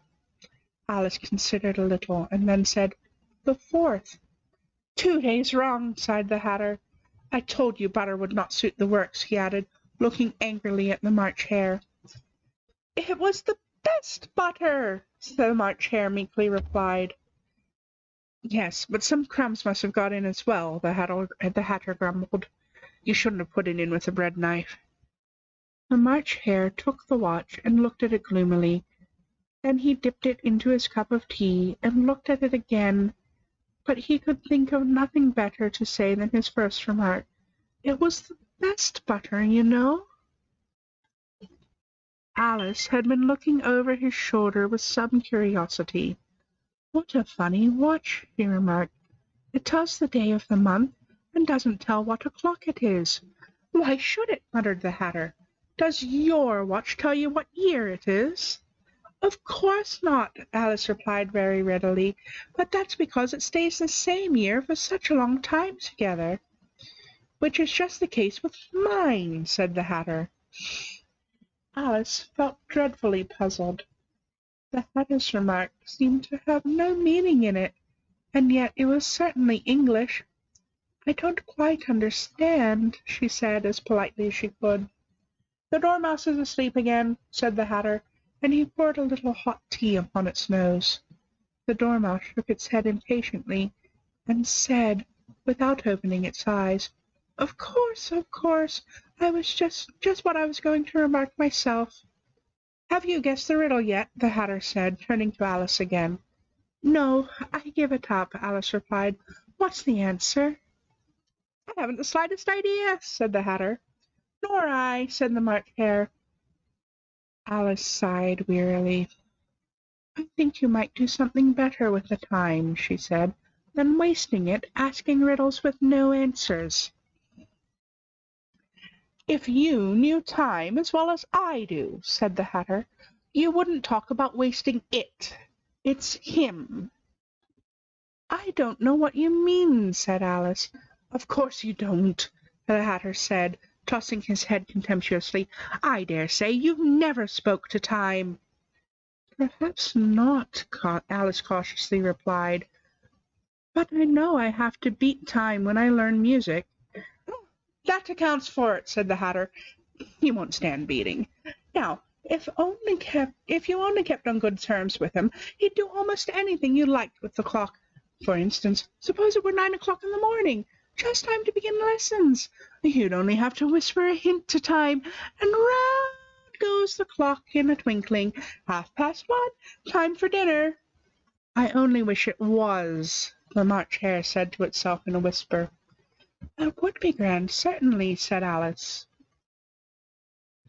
thoughtfully. "But then I shouldn't be hungry for it, you know." "Not at first, perhaps," said the Hatter, "but you could keep it to 1:30 as long as you liked." "Is that the way you manage?" Alice asked. The Hatter shook his head mournfully. "Not I," he replied. "We quarrelled last March, just before he went mad, you know," pointing with his teaspoon to the March Hare. "It was at the great concert given by the Queen of Hearts, and I had to sing, 'Twinkle, twinkle, little bat, how I wonder what you're at.' You know that song, perhaps?" "I've heard something like it," said Alice. "It goes on, you know," the Hatter continued, "in this way. Up above the world you fly, like a tea-tray in the sky. Twinkle, twinkle." Here the Dormouse shook itself and began singing in its sleep. "Twinkle, twinkle, twinkle, twinkle," and went on so long that they had to pinch it to make it stop.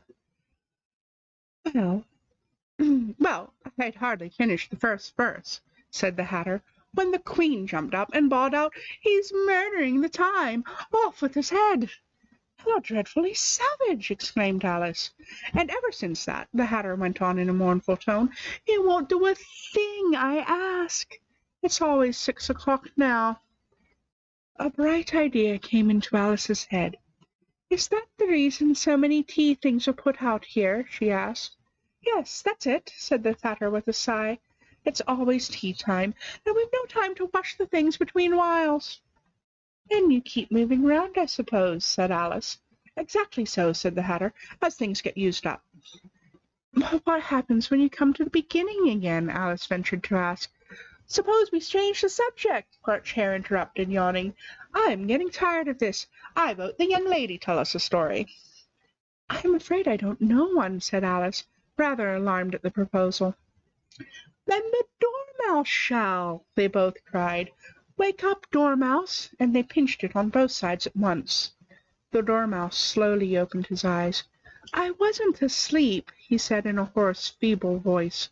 "I heard every word you fellows were saying." "Tell us a story," said the March Hare.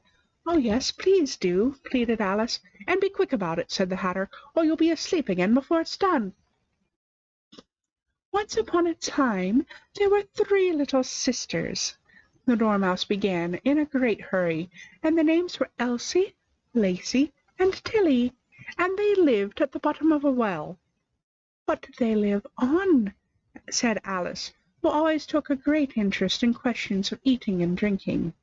"They lived on treacle," said the Dormouse, after thinking a minute or two. "They couldn't have done that, you know," Alice gently remarked. "They'd have been ill." "So they were," said the Dormouse, "very ill." Alice tried a little to fancy to herself what such an extraordinary way of living would be like, but it puzzled her too much. So she went on. "But why did they live at the bottom of a well?" "Take some more tea," the March Hare said to Alice, very earnestly. "I've had nothing yet," Alice replied in an offended tone, "so I can't take more." "You mean you can't take less," said the Hatter. "It's very easy to take more than nothing." "Nobody asked your opinion," said Alice. "Who's making personal remarks now?" the Hatter asked triumphantly. Alice did not quite know what to say to this, so she helped herself to some tea and bread and butter, and then turned to the Dormouse and repeated her question. "Why did they live at the bottom of a well?" The Dormouse again took a minute or two to think about it, and then said, "It was a treacle well." "There's no such thing," Alice was beginning very angrily, but the Hatter and the March Hare went "Shh, shh," and the Dormouse sulkily replied, "If you can't be civil, you'd better finish the story for yourself." "Oh, no, please go on," Alice said very humbly. "I won't interrupt you again. I dare say there may be one." "One, indeed," said the Dormouse indignantly. However, he consented to go on. "And so these 3 little sisters, they were learning to draw, you know." "What did they draw?" said Alice, quite forgetting her promise. Treacle, said the Dormouse, without considering it at all this time. I want a clean cup, interrupted the Hatter. Let's all move one place on. He moved as he spoke, and the Dormouse followed him. The March Hare moved into the Dormouse's place, and Alice rather unwillingly took the place of the March Hare. The Hatter was the only one who got any advantage from the change, and Alice was a good deal worse off than before, as the March Hare had just upset the milk jug into his plate. Alice did not want to offend the Dormouse again, so she began very cautiously. But I don't understand. Where did they draw the treacle from? You can draw water out of a water well, said the Hatter, so I should think you could draw treacle out of a treacle well. Yes, stupid. But they were in the well, Alice said to the Dormouse, not choosing to notice this last remark. Of course they were, said the Dormouse. Well, in. This answer so confused poor Alice that she let the Dormouse go on for some time without interrupting it. They were learning to draw, the Dormouse went on, yawning and rubbing its eyes, for it was getting very sleepy, and they drew all manner of things, everything that begins with an M. Why with an M? Said Alice. Why not? Said the March Hare. Alice was silent. The Dormouse had closed its eyes by this time, and was going off into a doze, but, on being pinched by the Hatter, it woke up again with a little shriek, and went on. That begins with an M, such as mousetraps, and the moon, and memory, and muchness. You know, you say things are much of a muchness. Did you ever see such a thing as a drawing of a muchness? Really, now that you ask me, said Alice, very much confused, I don't think. Then you shouldn't talk, said the Hatter. This piece of rudeness was more than Alice could bear. She got up in great disgust and walked off. The Dormouse fell asleep instantly, and neither of the others took the least notice of her going, though she looked back once or twice, half hoping that they would call after her. The last time she saw them, they were trying to put the Dormouse into the teapot. At any rate, I'll never go there again, said Alice, as she picked her way through the wood. It's the stupidest tea-party I ever was at in all my life. Just as she said this, she noticed that one of the trees had a door leading right into it. That's very curious, she thought. But everything's curious today. I think I may as well go in at once. And in she went. Once more she found herself in the long hall, and close to the little glass table. Now I'll manage much better this time, she said to herself, and began by taking the little golden key and unlocking the door that led into the garden. Then she set to work nibbling at the mushroom. She had kept a piece of it in her pocket till she was about a foot high. Then she walked down the little passage, and then she found herself at last in the beautiful garden, among the bright flower beds and the cool fountains.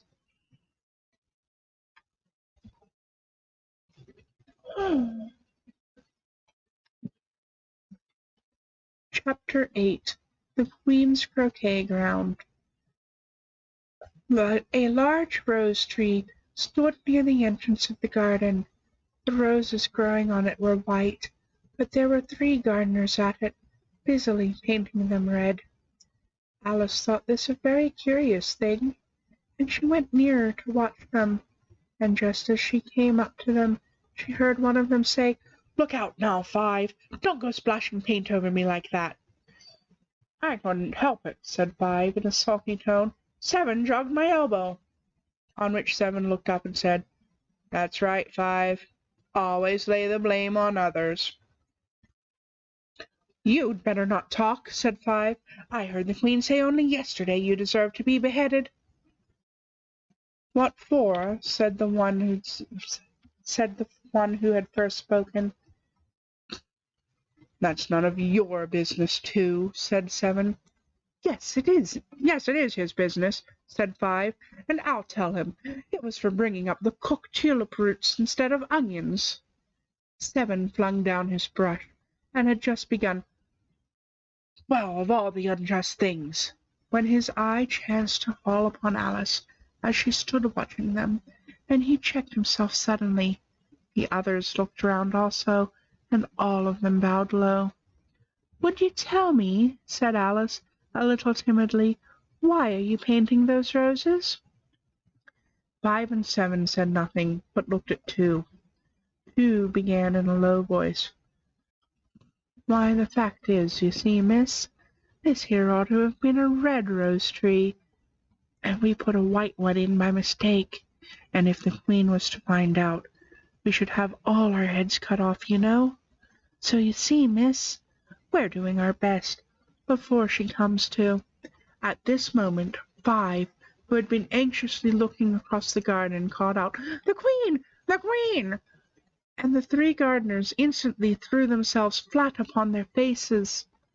There was a sound of many footsteps, and Alice looked round, eager to see the Queen. First came 10 soldiers carrying clubs.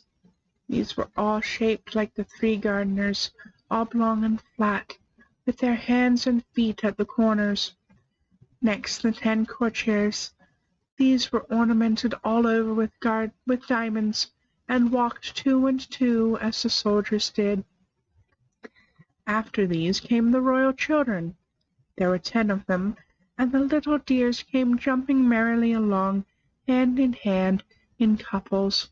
They were all ornamented with hearts. Next came the guests, mostly kings and queens, and among them Alice recognized the White Rabbit. He was talking in a hurried, nervous manner, smiling at everything that was said, and went by without noticing her.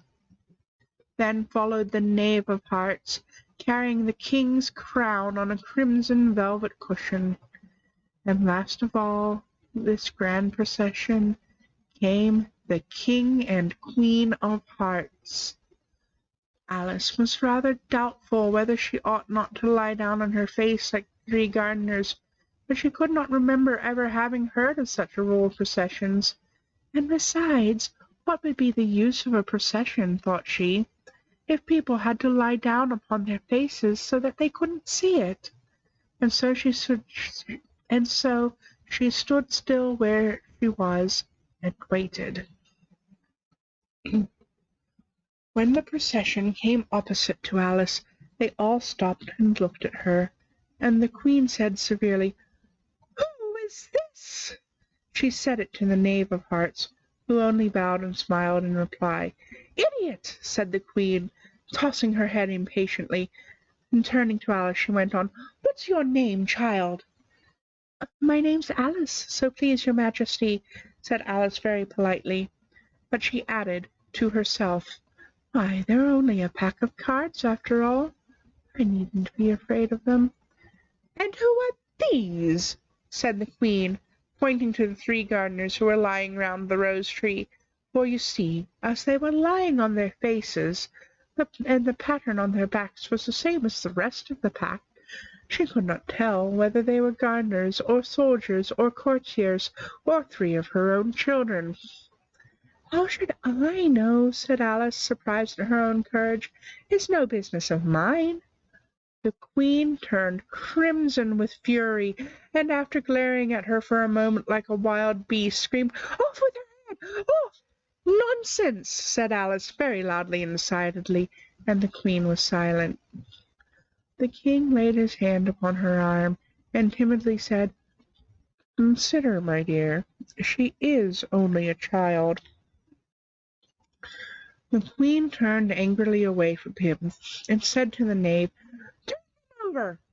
The Knave did so, very carefully, with one foot. "Get up," said the Queen in a shrill, loud voice, and the 3 gardeners instantly jumped up, and began bowing to the King, the Queen, the royal children, and everybody else. "Leave off that!" screamed the Queen. "You make me giddy." And then, turning to the rose tree, she went on, "What have you been doing here?" "May it please your Majesty," said 2, in a very humble tone, going down on one knee as he spoke, "we were trying—" "I see," said the Queen. who had meanwhile been examining the roses. "Off with their heads!" And the procession moved on, 3 of the soldiers remaining behind to execute the unfortunate gardeners, who ran to Alice for protection. "You shan't be beheaded," said Alice, and she put them into a large flower pot that stood near. The 3 soldiers wandered about for a minute or two, looking for them, and then quietly marched off after the others. "Are their heads off?" shouted the Queen. "Their heads are gone, if it please your Majesty," the soldiers shouted in reply. "That's right," shouted the Queen.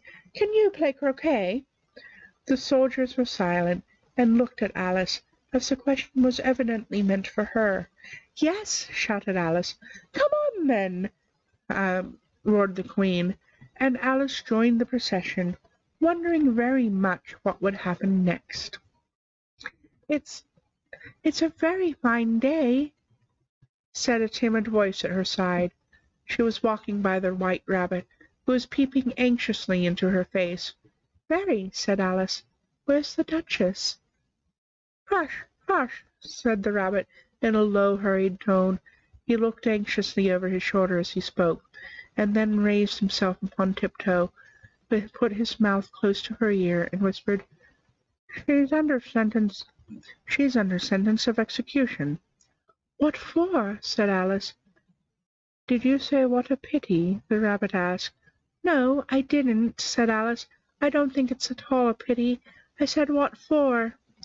"She boxed the Queen's ears," said the Rabbit. The Rabbit began. Alice gave a little scream of laughter. "Oh, hush!" the Rabbit whispered in a frightened tone. "The Queen will hear you. You see, she came rather late, and the Queen said—" "Get to your places!" shouted the Queen in a voice of thunder, and people began running about in all directions, tumbling up against each other. However, they got settled down in a minute or two, and the game began.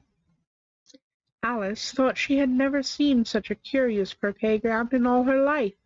It was all ridges and furrows, and the balls were live hedgehogs, the mallets live flamingos, and the soldiers had to double themselves up and to stand upon their hands and feet to make the arches. The chief difficulty Alice found at first was in managing her flamingo. She succeeded in getting its body tucked away, comfortably enough, under her arm, with its legs hanging down, but generally, just as she had got its neck nicely straightened out, and was going to give the hedgehog a blow with its head, it would twist itself round and look up in her face with such a puzzled expression that she could not help bursting out laughing. And when she had got its head down, and was going to begin again, it was very provoking to find that the hedgehog had unrolled itself and was in the act of crawling away.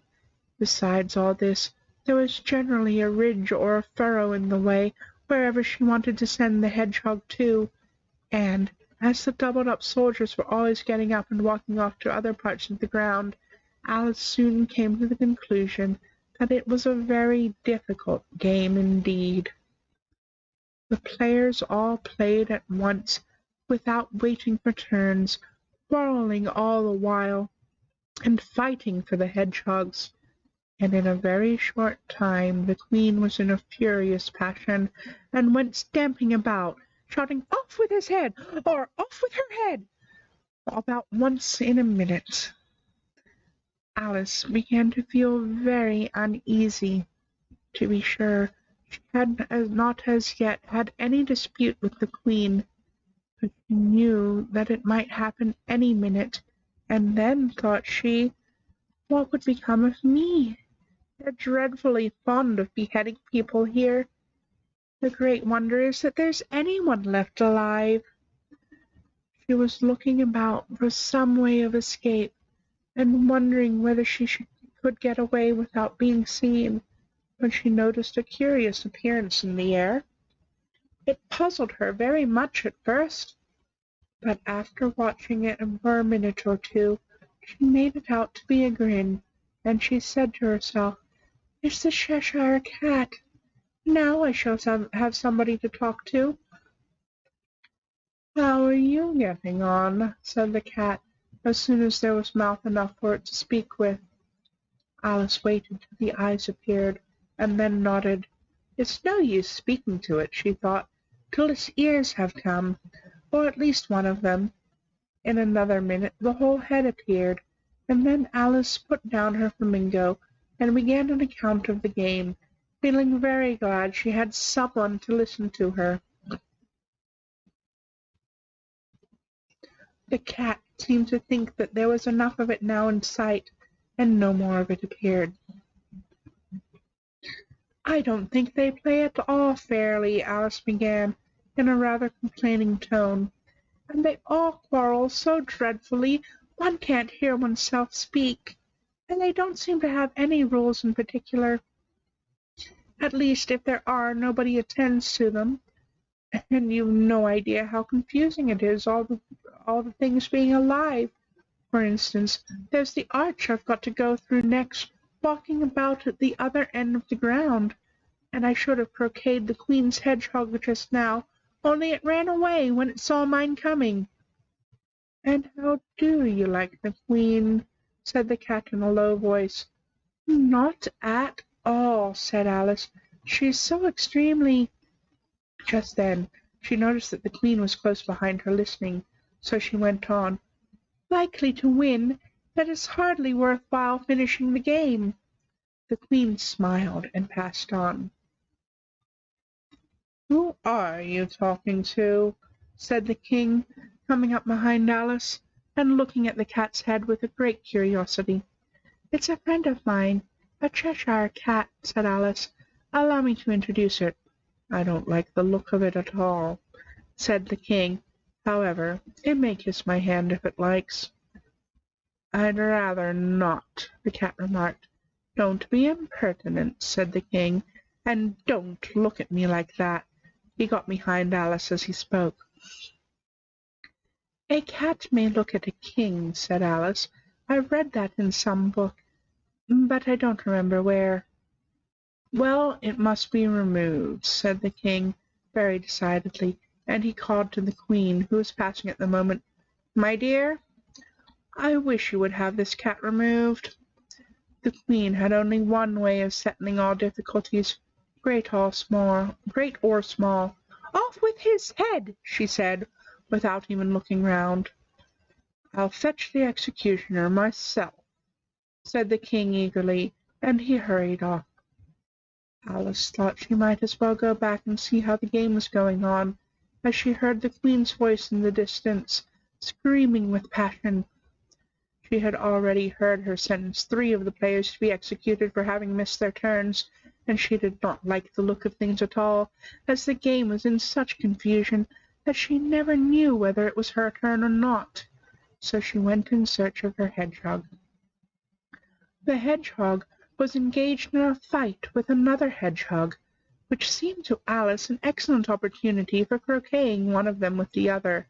The only difficulty was that her flamingo was gone across to the other side of the garden, for Alice could see it trying in a helpless sort of way to fly up into one of the trees. By the time she had caught the flamingo and brought it back, the flight was over, and both the hedgehogs were out of sight. "But it doesn't matter much," thought Alice, "as all the arches are gone from this side of the ground." So she tucked it under her arm, that it might not escape again, and went back for a little more conversation with her friend. When she got back to the Cheshire Cat, she was surprised to find quite a large crowd collected round it.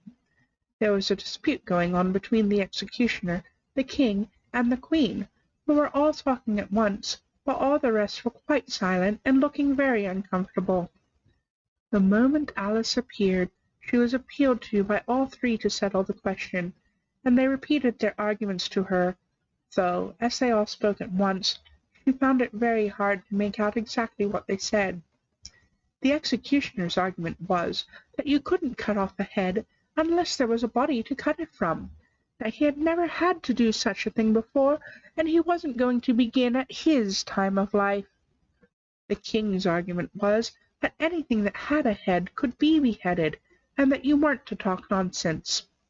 The Queen's argument was that if something wasn't done about it in less than no time, she'd have everybody executed all round. It was this last remark that had the whole party looking so grave and anxious. Alice could think of nothing else to say but, "It belongs to the Duchess. You'd better ask her about it." "She's in prison," the Queen said to the executioner. "Fetch her here." And the executioner went off like an arrow. The cat's head began fading away the moment he was gone, and by the time he had come back with the Duchess it had entirely disappeared, so the King and the executioner ran wildly up and down looking for it, while the rest of the party went back to the game.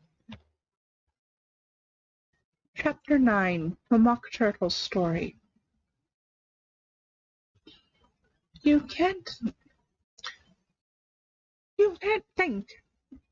That's not the voice I used in Duchess. "You can't think how glad I am to see you again, you dear old thing," said the Duchess, as she tucked her arm affectionately into Alice's, and they walked off together. Alice was very glad to find her in such a pleasant temper, and thought to herself that perhaps it was only the pepper that had made her so savage when they met in the kitchen. When I'm a Duchess, she thought to herself, not in a very hopeful tone, though, I won't have any pepper in my kitchen at all. Soup does very well without. Maybe it's always pepper that makes people hot-tempered," she went on, very much pleased at having found out a new kind of rule, "and vinegar that makes them sour, and chamomile that makes them bitter, and barley sugar and such things that make children sweet-tempered. I only wish people knew that. Then they wouldn't be so stingy about it, you know." She had quite forgotten the Duchess by this time, and was a little startled when she heard her voice so close to her ear. "You're thinking about something, my dear, and that makes you forget to talk. I can't tell you just now what the moral of that is, but I shall remember it in a bit." "Perhaps it hasn't one," Alice ventured to remark. "Tut, tut, child," said the Duchess. "Everything's got a moral, if only you can find it." And she squeezed herself up closer to Alice's side as she spoke. Alice did not much like her keeping so close to her, first, because the Duchess was very ugly, and secondly, because she was exactly the right height to rest her chin on Alice's shoulder, and it was an uncomfortably sharp chin. However, she did not like to be rude, so she bore it as well as she could. The game's going on rather better now," she said, by way of keeping up the conversation a little. "'Tis so," said the Duchess, "and the moral of that is, oh, 'tis love that makes the world go round." "Somebody said," Alice whispered, "that it's done by everybody minding their own business." "Ah, well, it means much the same thing," said the Duchess, digging her sharp little chin into Alice's shoulder as she added, "and the moral of that is, take care of the scents, and the sounds will take care of themselves." "How fond she is of finding morals in things," Alice thought to herself. "I dare say you're wondering why I don't put my arm round your waist," the Duchess said, after a pause. "The reason is that I'm doubtful about the temper of your flamingo. Shall I try the experiment?" "He might bite," Alice cautiously replied, not feeling at all anxious to have the experiment tried. "Very true," said the Duchess. "Flamingos and mustard both bite, and the moral of that is, birds of a feather flock together." "Only mustard isn't a bird," Alice remarked. "Right as usual," said the Duchess. "What a clear way you have of putting things." "It's a mineral, I think," said Alice. "Of course it is," said the Duchess, who seemed ready to agree to everything that Alice said. "There's a large mustard mine near here, and the moral of that is, the more there is of mine, the less there is of yours." "Oh, I know," exclaimed Alice, who had not attended to this last remark. "It's a vegetable. It doesn't look like one, but it is." "I quite agree with you," said the Duchess, "and the moral of that is, be what you would seem to be. Or, if you'd like it put more simply, never imagine yourself not to be otherwise than what it might appear to others that what you were, or might have been, was not otherwise than what you had been would have appeared to them to be otherwise." I think I should understand that better, Alice said very politely, if I had it written down, but I can't quite follow it as you say it. That's nothing to what I could say if I chose, the Duchess replied in a pleased tone. Pray don't trouble yourself to say it any longer than that, said Alice. Oh, don't talk about trouble, said the Duchess. I make you a present of everything I've said as yet. A cheap sort of present, thought Alice. I'm glad they don't give birthday presents like that. But she did not venture to say it out loud. Thinking again? The Duchess asked with another dig of her sharp little chin.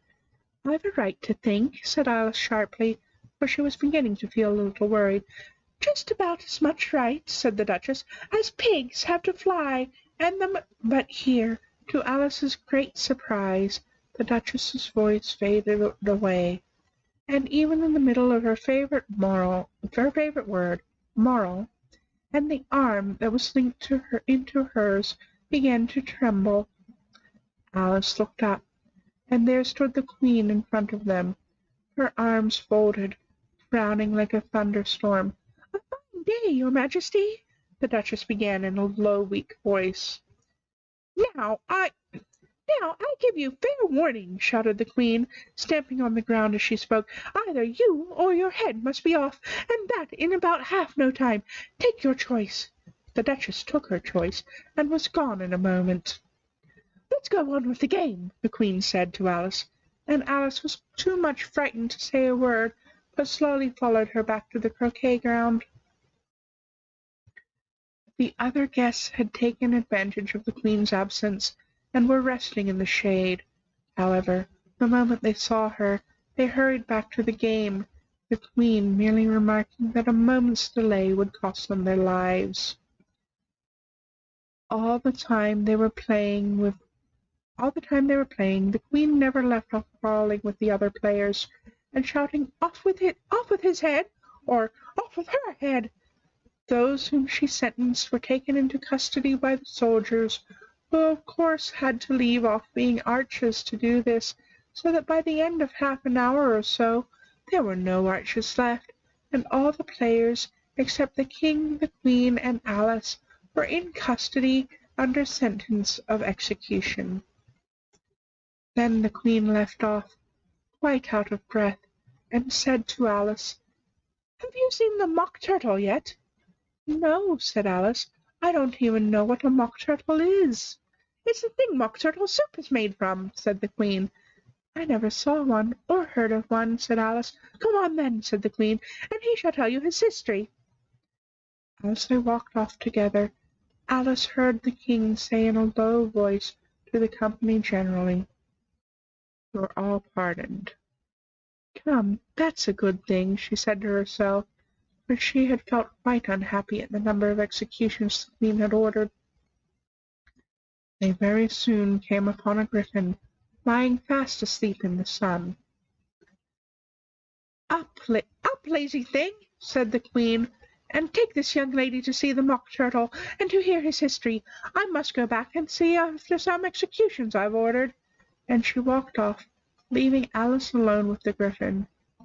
Alice did not quite like the look of the creature, but on the whole she thought it would be quite as safe to stay with it as to go after that savage Queen, so she waited.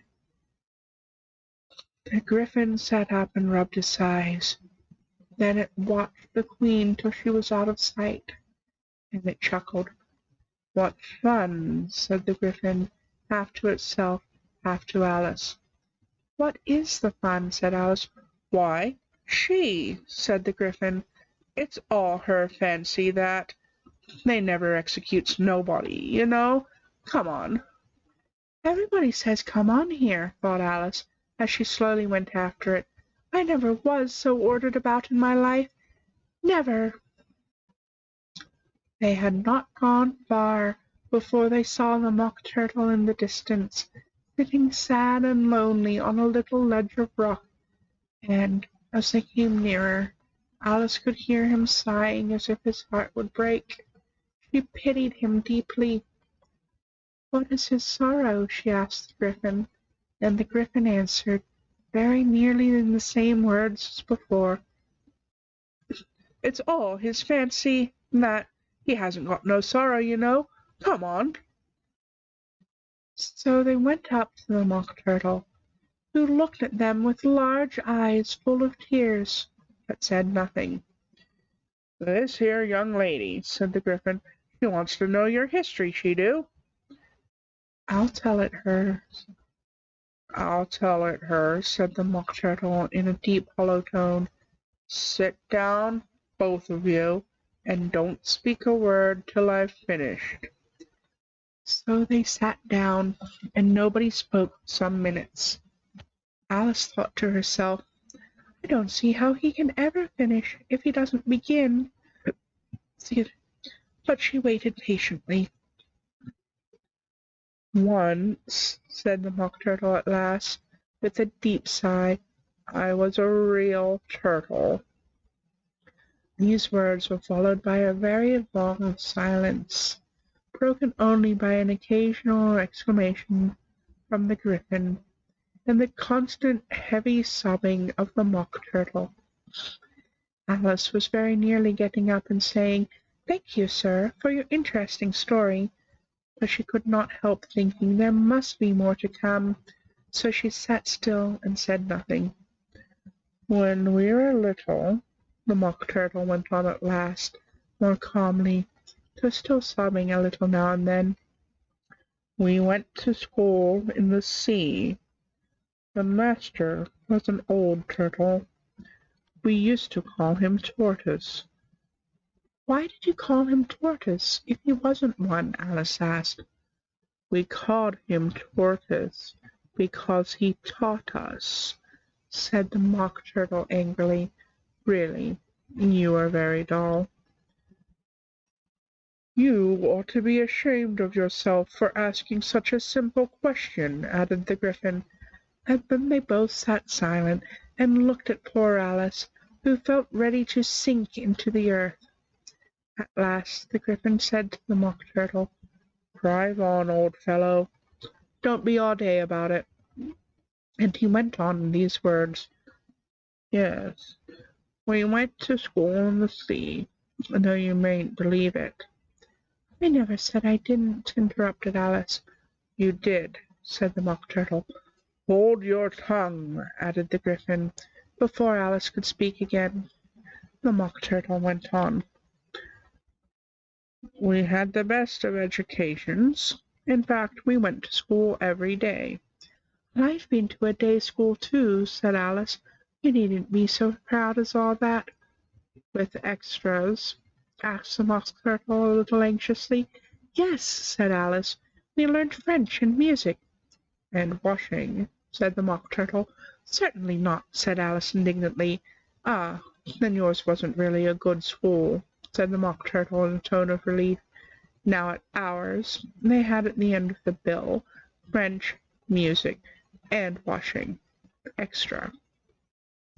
"You couldn't have wanted it much," said Alice, "living at the bottom of the sea." "I couldn't afford to learn it," said the Mock Turtle with a sigh. "I only took the regular course."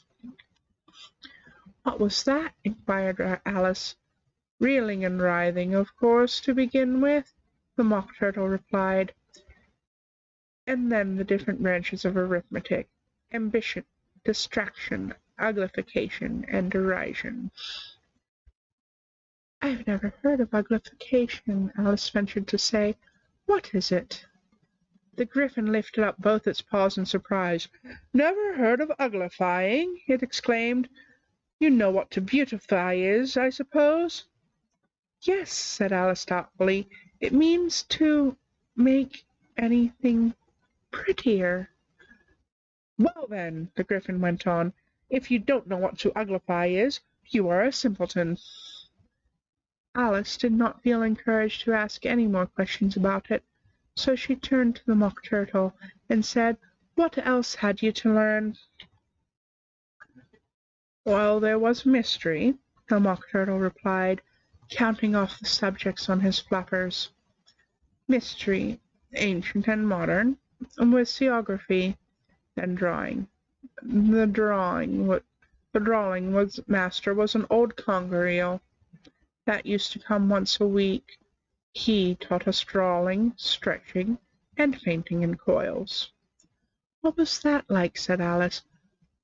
"Well, I can't show it to you myself," the Mock Turtle said. "I'm too stiff, and the Gryphon never learnt it." "Hadn't time," said the Gryphon. "I went to the classical master, though. He was an old crab, he was." "I never went to him," the Mock Turtle said with a sigh. "He taught laughing and grief, they used to say." "So he did, so he did," said the Gryphon, sighing in his turn, and both creatures hid their faces in their paws. "And how many hours a day did you do lessons?" said Alice, in a hurry to change the subject. 10 hours the first day," said the Mock Turtle, 9 the next, and so on. "What a curious plan!" exclaimed Alice. That's the reason they're called lessons," the Gryphon remarked, "because they lessen from day to day." This was quite a new idea to Alice, and she thought over it a little before she made her next remark. "Then the 11th day must have been a holiday." "Of course it was," said the Mock Turtle. "And how did you manage on the 12th?" Alice went on eagerly. "That's enough about lessons," the Gryphon interrupted in a very decided tone. "Tell her something about the games now."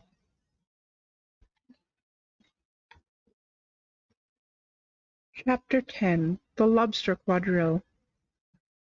The Mock Turtle sighed deeply, and drew the back of one flapper across his eyes.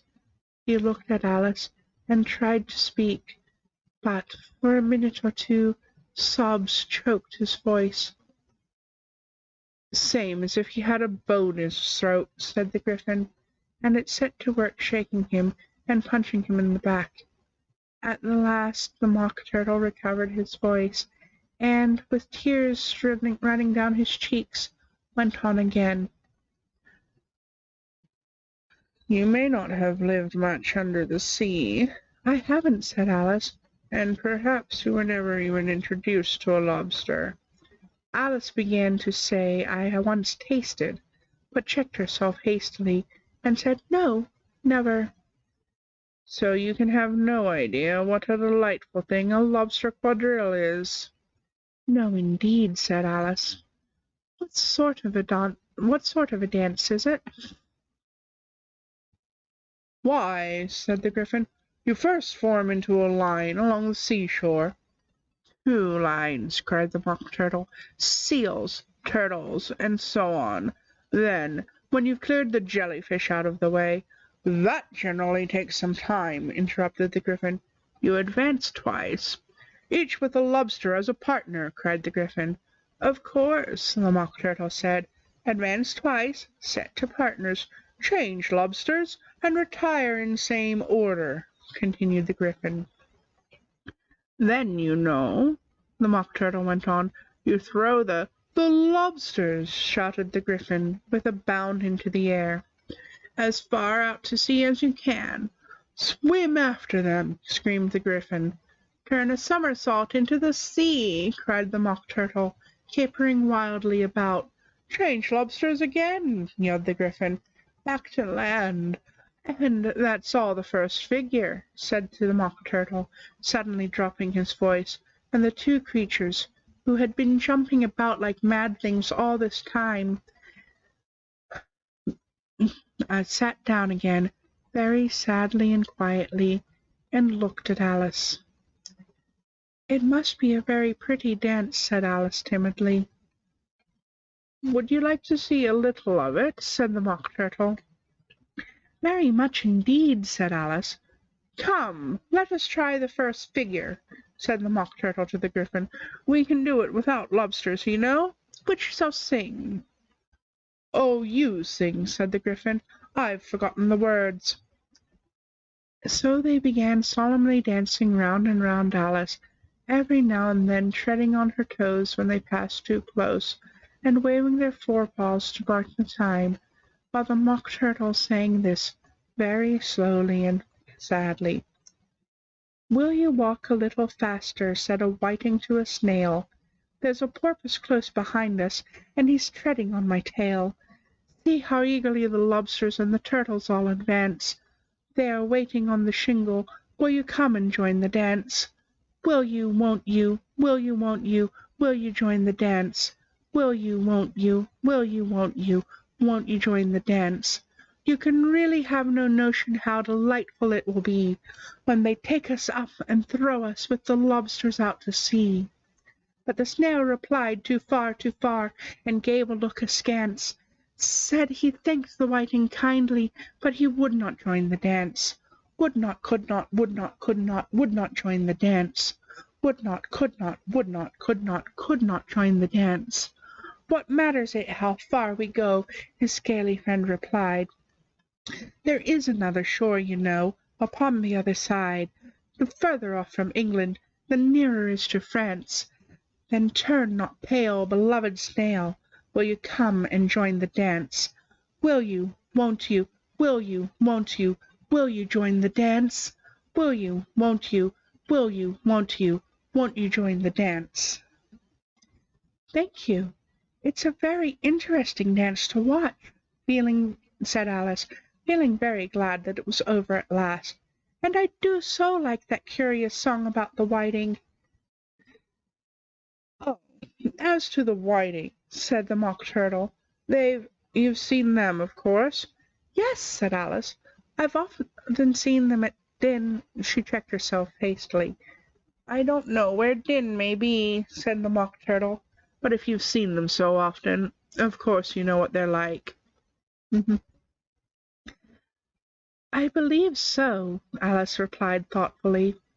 "They have their tails in their mouths, and they're all over crumbs." "You're wrong about the crumbs," said the Mock Turtle. "Crumbs would all wash off in the sea. But they have their tails in their mouths, and the reason is—" Here the Mock Turtle yawned and shut his eyes. "Tell her about the reason and all that," he said to the Gryphon. "The reason is," said the Gryphon, "that they would go with the lobsters to the dance. So they got thrown out to sea. So they had to fall a long way. So they got their tails fast in their mouths. So they couldn't get them out again. That's all." "Thank you," said Alice. "It's very interesting. I never knew so much about a whiting before." "I can tell you more than that, if you like," said the Gryphon. "Do you know why it's called a whiting?" "I never thought about it," said Alice.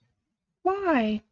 "It does the boots and shoes," the Gryphon replied very solemnly. Alice was thoroughly puzzled. "Does the boots and shoes?" she repeated in a wondering tone. "Why, what are your shoes done with?" said the Gryphon. "I mean, what makes them so shiny?" Alice looked down at them, and considered a little before she gave her answer. "They're done with blacking, I believe." "Boots and shoes under the sea," the Gryphon went on in a deep voice, "are done with whiting. Now you know." "And what are they made of?" Alice asked, in a tone of great curiosity. "Soles and eels, of course," the Gryphon replied rather impatiently. "Any shrimp could have told you that." "If I'd been the whiting," said Alice, whose thoughts were still running on the song, "I'd have said to the porpoise, 'Keep back, please, we don't want you with us.'" "They were obliged to have him with them," the Mock Turtle said. "No wise fish would go anywhere without a porpoise." "Wouldn't it really?" said Alice in a tone of great surprise. "Of course not," said the Mock Turtle. "Why, if a fish came to me and told me he was going on a journey, I would say, 'With what purpose?'" "Don't you mean purpose?" said Alice. "I mean what I say," the Mock Turtle replied in an offended tone. And the Gryphon added, "Come, let's hear some of your adventures." I could tell you my adventures, beginning from this morning," said Alice a little timidly, "but it's no use going back to yesterday, because I was a different person then." "Explain all that," said the Mock Turtle. No, the adventures first," said the Gryphon in an impatient tone. "Explanations take such dreadful time." So Alice began telling them her adventures from the time she first saw the White Rabbit. She was a little nervous about it, just at first. The two creatures got so close to her, one on each side, and opened their eyes and mouths so very wide. But she gained courage as she went on. Her listeners were perfectly quiet till she got to the part about her repeating "You are old, Father William," to the caterpillar, and the words coming all different. And then the Mock Turtle drew a long breath and said, "That's very curious." "It's all about as curious as it can be," said the Gryphon. "It all came out different," the Mock Turtle repeated thoughtfully. "I should like to hear her repeat something now. Tell her to begin." He looked at the Gryphon as if he thought it had some kind of authority over Alice. "Stand up and repeat 'Tis the voice of the sluggard," said the Gryphon. "How the creatures order on about, and make one repeat lessons," thought Alice. "I might as well be at school at once." However, she got up and began to repeat it, but her head was so full of the lobster quadrille that she hardly knew what she was saying, and the words came very queer indeed. "'Tis the voice of the lobster, I heard him declare, You have baked me too brown, I must sugar my hair. As a duck with its eyelids, so he with his nose Trims his belt and his buttons, and turns out his toes. When the sands are all dry, he is gay as a lark, And will talk in contemptuous tones of the shark. But when the tide rises and sharks are around, His voice has a timid and tremulous sound." "That's different from what I used to say when I was a child," said the Gryphon. "Well, I never heard it before," said the Mock Turtle. "But it sounds uncommon nonsense." Alice said nothing. She had sat down with her face in her hands, wondering if anything would ever happen in a natural way again. "I should like to have it explained," said the Mock Turtle. "She can't explain it," hastily said the Gryphon. "Go on with the next verse." "But what about his toes?" the Mock Turtle persisted. "How could he turn them out with his nose, you know?" "It's the first position in dancing," Alice said, but was dreadfully puzzled by the whole thing, and longed to change the subject. "Go on with the next verse," the Gryphon repeated. "It begins, 'I passed by his garden.'" Alice did not dare to disobey, though she felt sure it would come out all wrong, and she went on in a trembling voice. "I passed by his garden, and marked with one eye How the owl and the panther were sharing a pie. The panther took pie crust and gravy and meat, While the owl had the dish and its share of the treat. When the pie was all finished, the owl, as a boon, Was kindly permitted to pocket the spoon, While the panther received knife and fork with a growl, And concluded the banquet by—" "What is the use of repeating all that stuff," the Mock Turtle interrupted, "if you don't explain it as you go on? It's by far the most confusing thing I ever heard." "Yes, and I think you'd better leave off," said the Gryphon, and Alice was only too glad to do so. "Shall we try another figure of the lobster quadrille?" the Gryphon went on, "or would you like the Mock Turtle to sing you another song?" "Oh, a song, please, if the Mock Turtle would be so kind," Alice replied, so eagerly that the Gryphon said, in a rather offended tone, "No accounting for taste. Sing her turtle soup, will you, old fellow?" The Mock Turtle sighed deeply, and began, in a voice choked with sobs, to sing this: "Beautiful soup, so rich and green, Waiting in a hot tureen, Who for such dainties would not stoop? Soup of the evening, beautiful soup! Soup of the evening, beautiful soup! Beautiful soup! Beautiful soup! Soup of the evening, beautiful, beautiful soup. Beautiful soup. Who cares for fish, game, or any other dish? Who would not give all else for 2 pennyworth only of beautiful soup? Pennyworth only of beautiful soup. Beautiful soup. Beautiful soup. Soup of the evening. Beautiful, beautiful soup. Chorus again, cried the Gryphon, and the Mock Turtle had just begun to repeat it when a cry of "The trial's beginning" was heard in the distance. "Come on," said the Gryphon, and, taking Alice by the hand, it hurried off without waiting for the end of the song. "What trial is it?" Alice panted as she ran, but the Gryphon only answered "Come on," and ran faster, while more and more faintly came, carried on the breeze that followed them, the melancholy words, "Soup of the evening, beautiful, beautiful soup." Chapter 11. Who Stole the Tarts? The King and Queen of Hearts were seated on their throne when they arrived, with a great crowd assembled about them. All sorts of little birds and beasts, as well as the whole pack of cards. The knave was standing before them in chains, with a soldier on each side to guard him, and near the king was the White Rabbit, with a trumpet in one hand and a scroll of parchment in the other. In the very middle of the court was a table, with a large dish of tarts upon it. They looked so good that it made Alice quite hungry to look at them.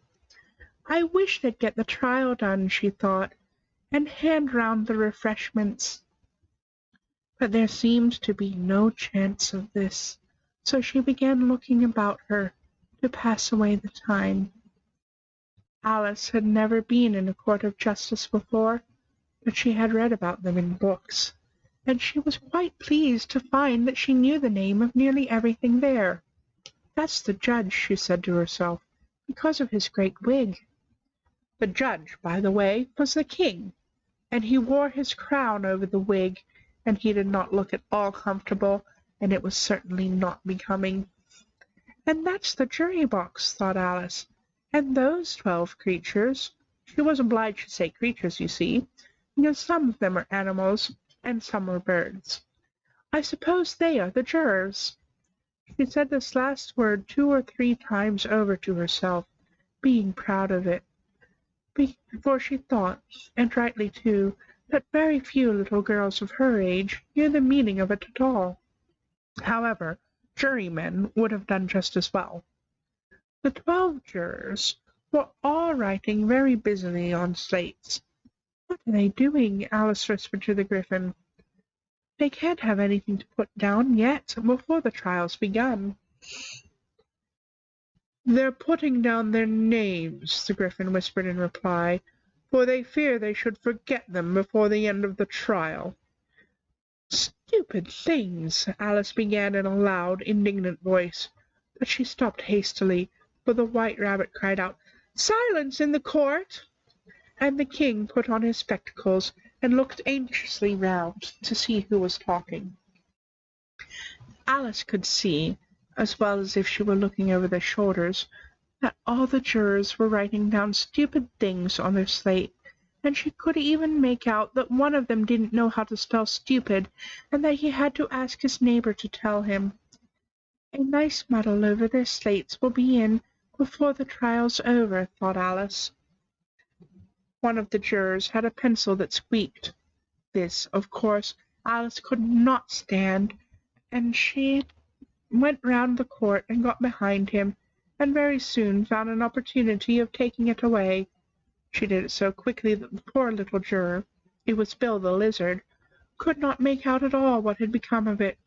So after hunting all about for it, it was obliged to write with one finger for the rest of the day, and this was of very little use, as it left no mark on the slate. "Herald, "Read the accusation," said the king. On this the White Rabbit blew 3 blasts on his trumpet, and then unrolled the parchment scroll and read as follows. "The Queen of Hearts, she made some tarts, all on a summer day.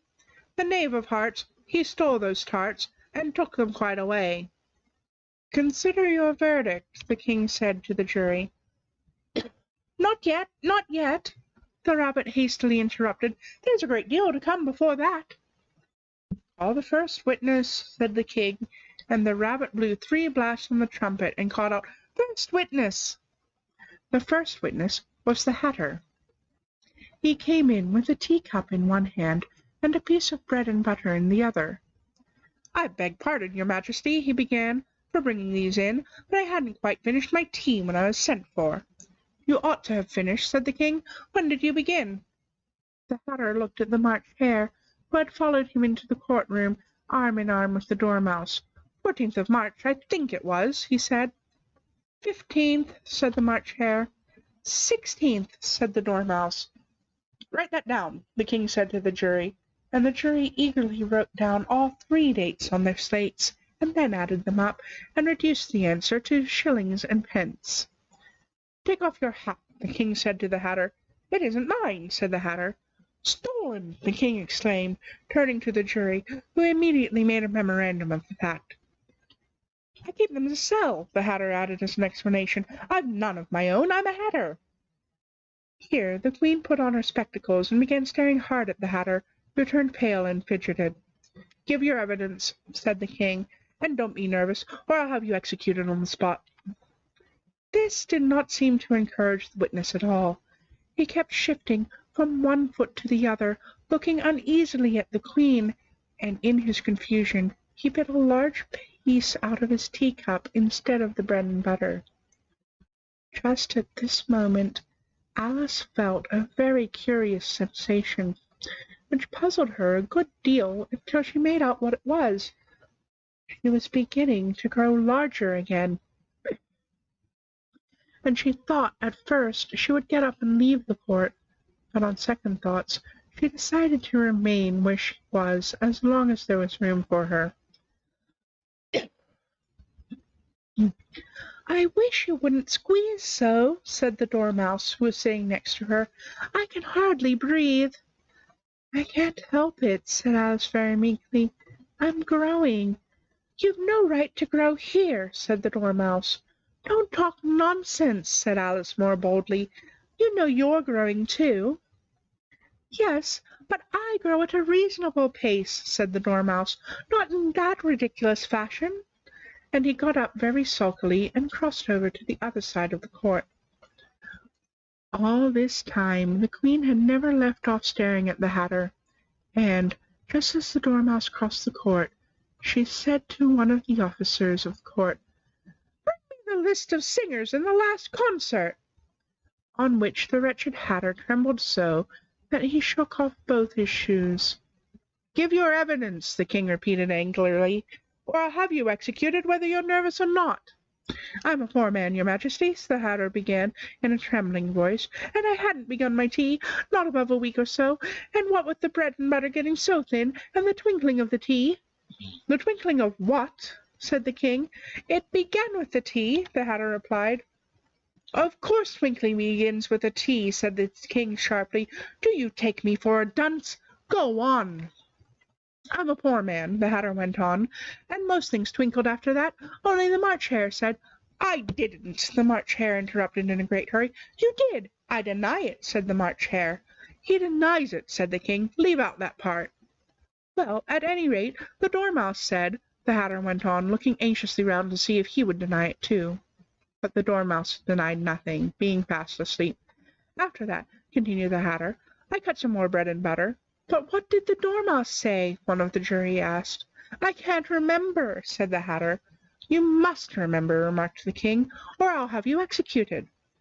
The miserable Hatter dropped his teacup and bread and butter, and went down on one knee. "I'm a poor man, your Majesty," he began. "You're a very poor speaker," said the king. Here one of the guinea pigs cheered, and was immediately suppressed by the officers of the court. As that is a rather hard word, I will just explain to you how it was done. They had a large canvas bag, which tied up at the mouth with strings. Into this they slipped the guinea pig, head first, and then sat upon it. "I'm glad I've seen that done," thought Alice. "I've so often read in the newspapers, at the end of trials, there was some attempt at applause, which was immediately suppressed by the officers of the court, and I never understood what it meant until now." "If that's all you know about it, you may stand down," continued the king. "I can't go no lower," said the Hatter. "I'm on the floor as it is." "Then you may sit down," the king replied. Here the other guinea pig cheered, and was suppressed. "Come, that finishes the guinea pigs," thought Alice. "Now we shall get on better." "I'd rather finish my tea," said the Hatter, with an anxious look at the Queen, who was reading the list of singers. "You may go," said the king, and the Hatter hurriedly left the court, without even waiting to put his shoes back on. "And just take his head off outside," the Queen added to one of the officers, but the Hatter was out of sight before the officer could get to the door. "Call the next witness," said the king. The next witness was the Duchess's cook. She carried the pepper box in her hand, and Alice guessed who it was even before she got into the court, by the way all the people near the door began sneezing all at once. "Give your evidence," said the king. "Shan't," said the cook. The king looked anxiously at the White Rabbit, who said in a low voice, "Your Majesty must cross-examine this witness." "Well, if I must, I must," the king said with a melancholy air, and, after folding his arms and frowning at the cook till his eyes were nearly out of sight, he said in a deep voice, "What are tarts made of?" "Pepper, mostly," said the cook. "Treacle," said a sleepy voice behind her. "Dormouse!" the Queen shrieked out. "Behead that Dormouse! Turn that Dormouse out of court! Suppress him! Pinch him! Off with his whiskers!" For some minutes the whole court was in confusion getting the Dormouse turned out, and, by the time they had settled down again, the cook had disappeared. "Never mind," said the king, with an air of great relief. "Call the next witness." And he added in an undertone to the Queen, "Really, my dear, you must cross-examine the next witness. It makes my forehead ache." Alice watched the White Rabbit as he fumbled over the list, feeling very curious to see what the next witness would be like. "Well, they haven't got much evidence yet," she said to herself. Imagine her surprise when the White Rabbit read out, at the top of his shrill little voice, the name Alice. Chapter 12. Alice's Evidence. "Here!" cried Alice, forgetting in the flurry of the moment how large she had grown in the last few minutes, and she jumped up in such a hurry that she tipped over the jury box with the edge of her skirt, upsetting all the jurymen onto the heads of the crowd below. And there they lay, sprawling about, reminding her very much of a globe of goldfish she had accidentally upset the week before. "Oh, I beg your pardon!" she exclaimed, in a tone of great dismay, and began picking them up again as quickly as she could, for the accident of the goldfish kept running in her head, and she had a vague sort of idea that they must be collected at once and put back into the jury box, or they would die. "The trial cannot proceed," said the king in a very grave voice, "until all the jurymen are back in their proper places. All," he repeated with great emphasis, looking hard at Alice as he said so. Alice looked at the jury box and saw that in her haste she had put the lizard in head downwards, and the poor little thing was waving its tail about in a melancholy way, being quite unable to move. She soon got it out again and put it right. "Not that it signifies much," she said to herself. "I should think it would be quite as much use in the trial one way up as the other." As soon as the jury had a little recovered from the shock of being upset, and their slates and pencils had been found and handed back to them, they set to work very diligently to write out a history of the accident, all except the lizard, who seemed too much overcome to do anything but sit with his mouth open, gazing up into the roof of the fort. "What do you know of this business?" the king said to Alice. "Nothing," said Alice. "Nothing whatever," persisted the king. "Nothing whatever," said Alice. "That's very important," the king said, turning to the jury. They were just beginning to write this down on their slates when the White Rabbit interrupted. "Unimportant, your Majesty means, of course," he said in a very respectful tone, but frowning and making faces at him as he spoke. "Unimportant, of course, I meant," the king hastily said, and went on himself in an undertone. "Important, unimportant, unimportant, important," as if he were trying which word sounded best. Some of the jury wrote it down important, and some unimportant. Alice could see this, as she was near enough to look over their slates. But it doesn't matter a bit, she thought to herself. At this moment the king, who had been there for some time, busily writing in his notebook, called out, "Silence!" and read out from his book, "Rule 42. All persons more than a mile high to leave the court." Everybody looked at Alice. "I'm not a mile high," said Alice. "You are," said the king. "Nearly 2 miles high," added the queen. "Well, I shan't go at any rate," said Alice. "Besides, that's not a regular rule. You invented it just now." "It's the oldest rule in the book," said the king. "Then it ought to be number 1, said Alice. The king turned pale and shut his notebook hastily. "Consider your verdict," he said to the jury, in a low, trembling voice. There's more evidence to come yet, please, your Majesty," said the White Rabbit, jumping up in a great hurry. "This paper has just been picked up." What's in it?" said the Queen. "I haven't opened it yet," said the White Rabbit, "but it seems to be a letter written by the prisoner to somebody." "It must have been that," said the King, "unless it was written to nobody, which isn't usual, you know." "Who is it directed to?" said one of the jurymen. "It isn't directed at all," said the White Rabbit. "In fact, there's nothing written on the outside." He unfolded the paper as he spoke, and added, "It isn't a letter at all. It's a set of verses." "Are they in the prisoner's handwriting?" asked another of the jurymen. "No, they're not," said the White Rabbit. "And that's the queerest thing about it." The jury all looked puzzled. "You must have imitated somebody else's hand," said the king. The jury all brightened up again. "Please, your Majesty," said the knave, "I didn't write it, and they can't prove that I did. There's no name signed at the end." "If you didn't write it," said the king, "that only makes the matter worse. You must have meant some mischief, or else you have signed your name like an honest man." There was a general clapping of hands at this. It was the first really clever thing the king had said that day. "That proves his guilt, of course," said the Queen. "So, off with—" "It doesn't prove anything of the sort," said Alice. "Why, you don't even know what they're about." "Read them," said the king.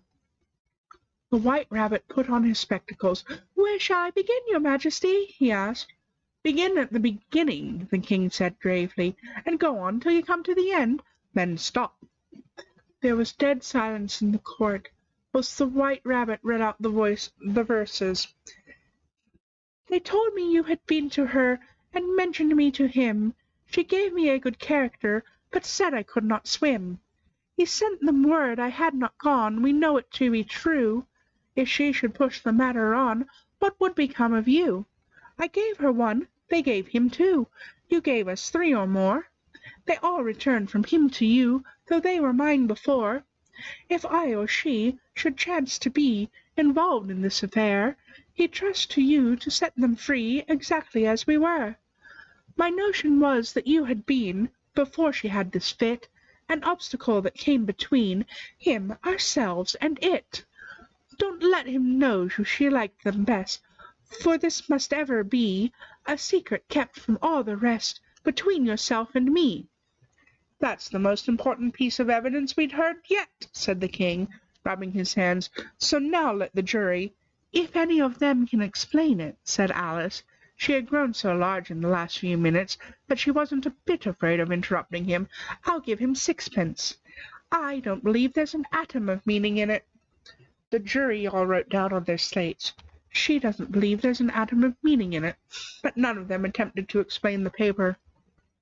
"If there's no meaning in it," said the king, "that saves a world of trouble, you know, as we needn't try to find any.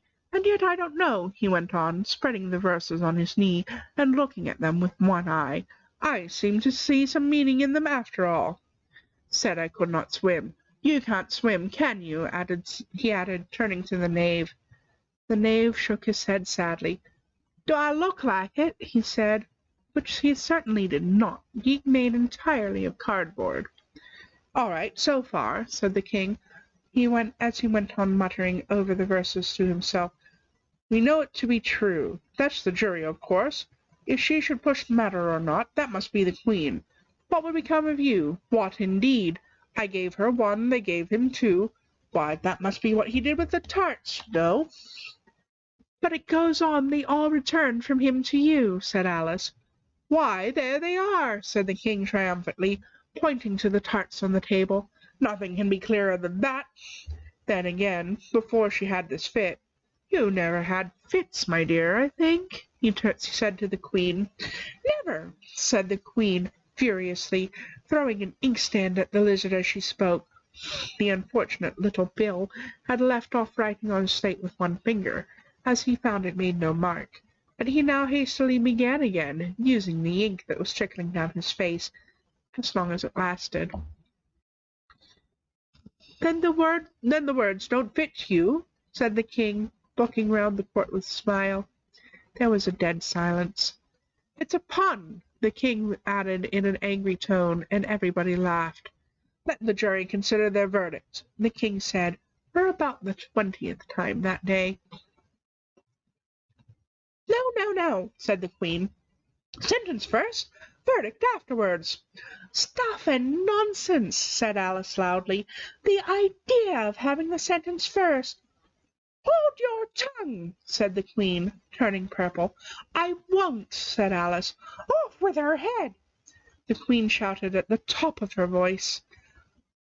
Nobody moved. "Who cares for you?" said Alice. She had grown to her full size by this time. "You're nothing but a pack of cards." At this, the whole pack rose up into the air and came flying down upon her. She gave a little scream, half of fright and half of anger, and tried to beat them off, and found herself lying on the bank with her head in the lap of her sister, who was gently brushing away some dead leaves that fluttered down from the trees upon her face. "Wake up, Alice dear," said her sister. "Why, what a long sleep you've had." "Oh, I've had such a curious dream," said Alice, and she told her sister, as well as she could remember them, all these strange adventures of hers that you have just been reading about. And when she had finished, her sister kissed her, and said, "Oh, it was a curious dream, dear, certainly. But now run in to your tea. It's getting late." So Alice got up and ran off, thinking while she ran, as well as she might, what a wonderful dream it had been. But her sister sat still, just as she had left her, leaning her head, watching the setting sun, and thinking of little Alice and all her wonderful adventures, till she, too, began dreaming after a fashion. And this was her dream. First, she dreamed of little Alice herself, and once again the tiny hands were clasped upon her knee, and the bright eager eyes were looking up into hers, and she could hear the very tones of her voice, and see that queer little toss of her head to keep back the wandering hair that would always get into her eyes. And still, as she listened, or seemed to listen, the whole place around her became alive with the strange creatures of her little sister's dream. The long grass rustled at her feet as the white rabbit hurried by. The frightened mouse splashed his way through the neighboring pool. She could hear the rattle of the teacups as the March Hare and his friends shared their never-ending meal, and the shrill voice of the Queen ordering off her unfortunate guests to execution.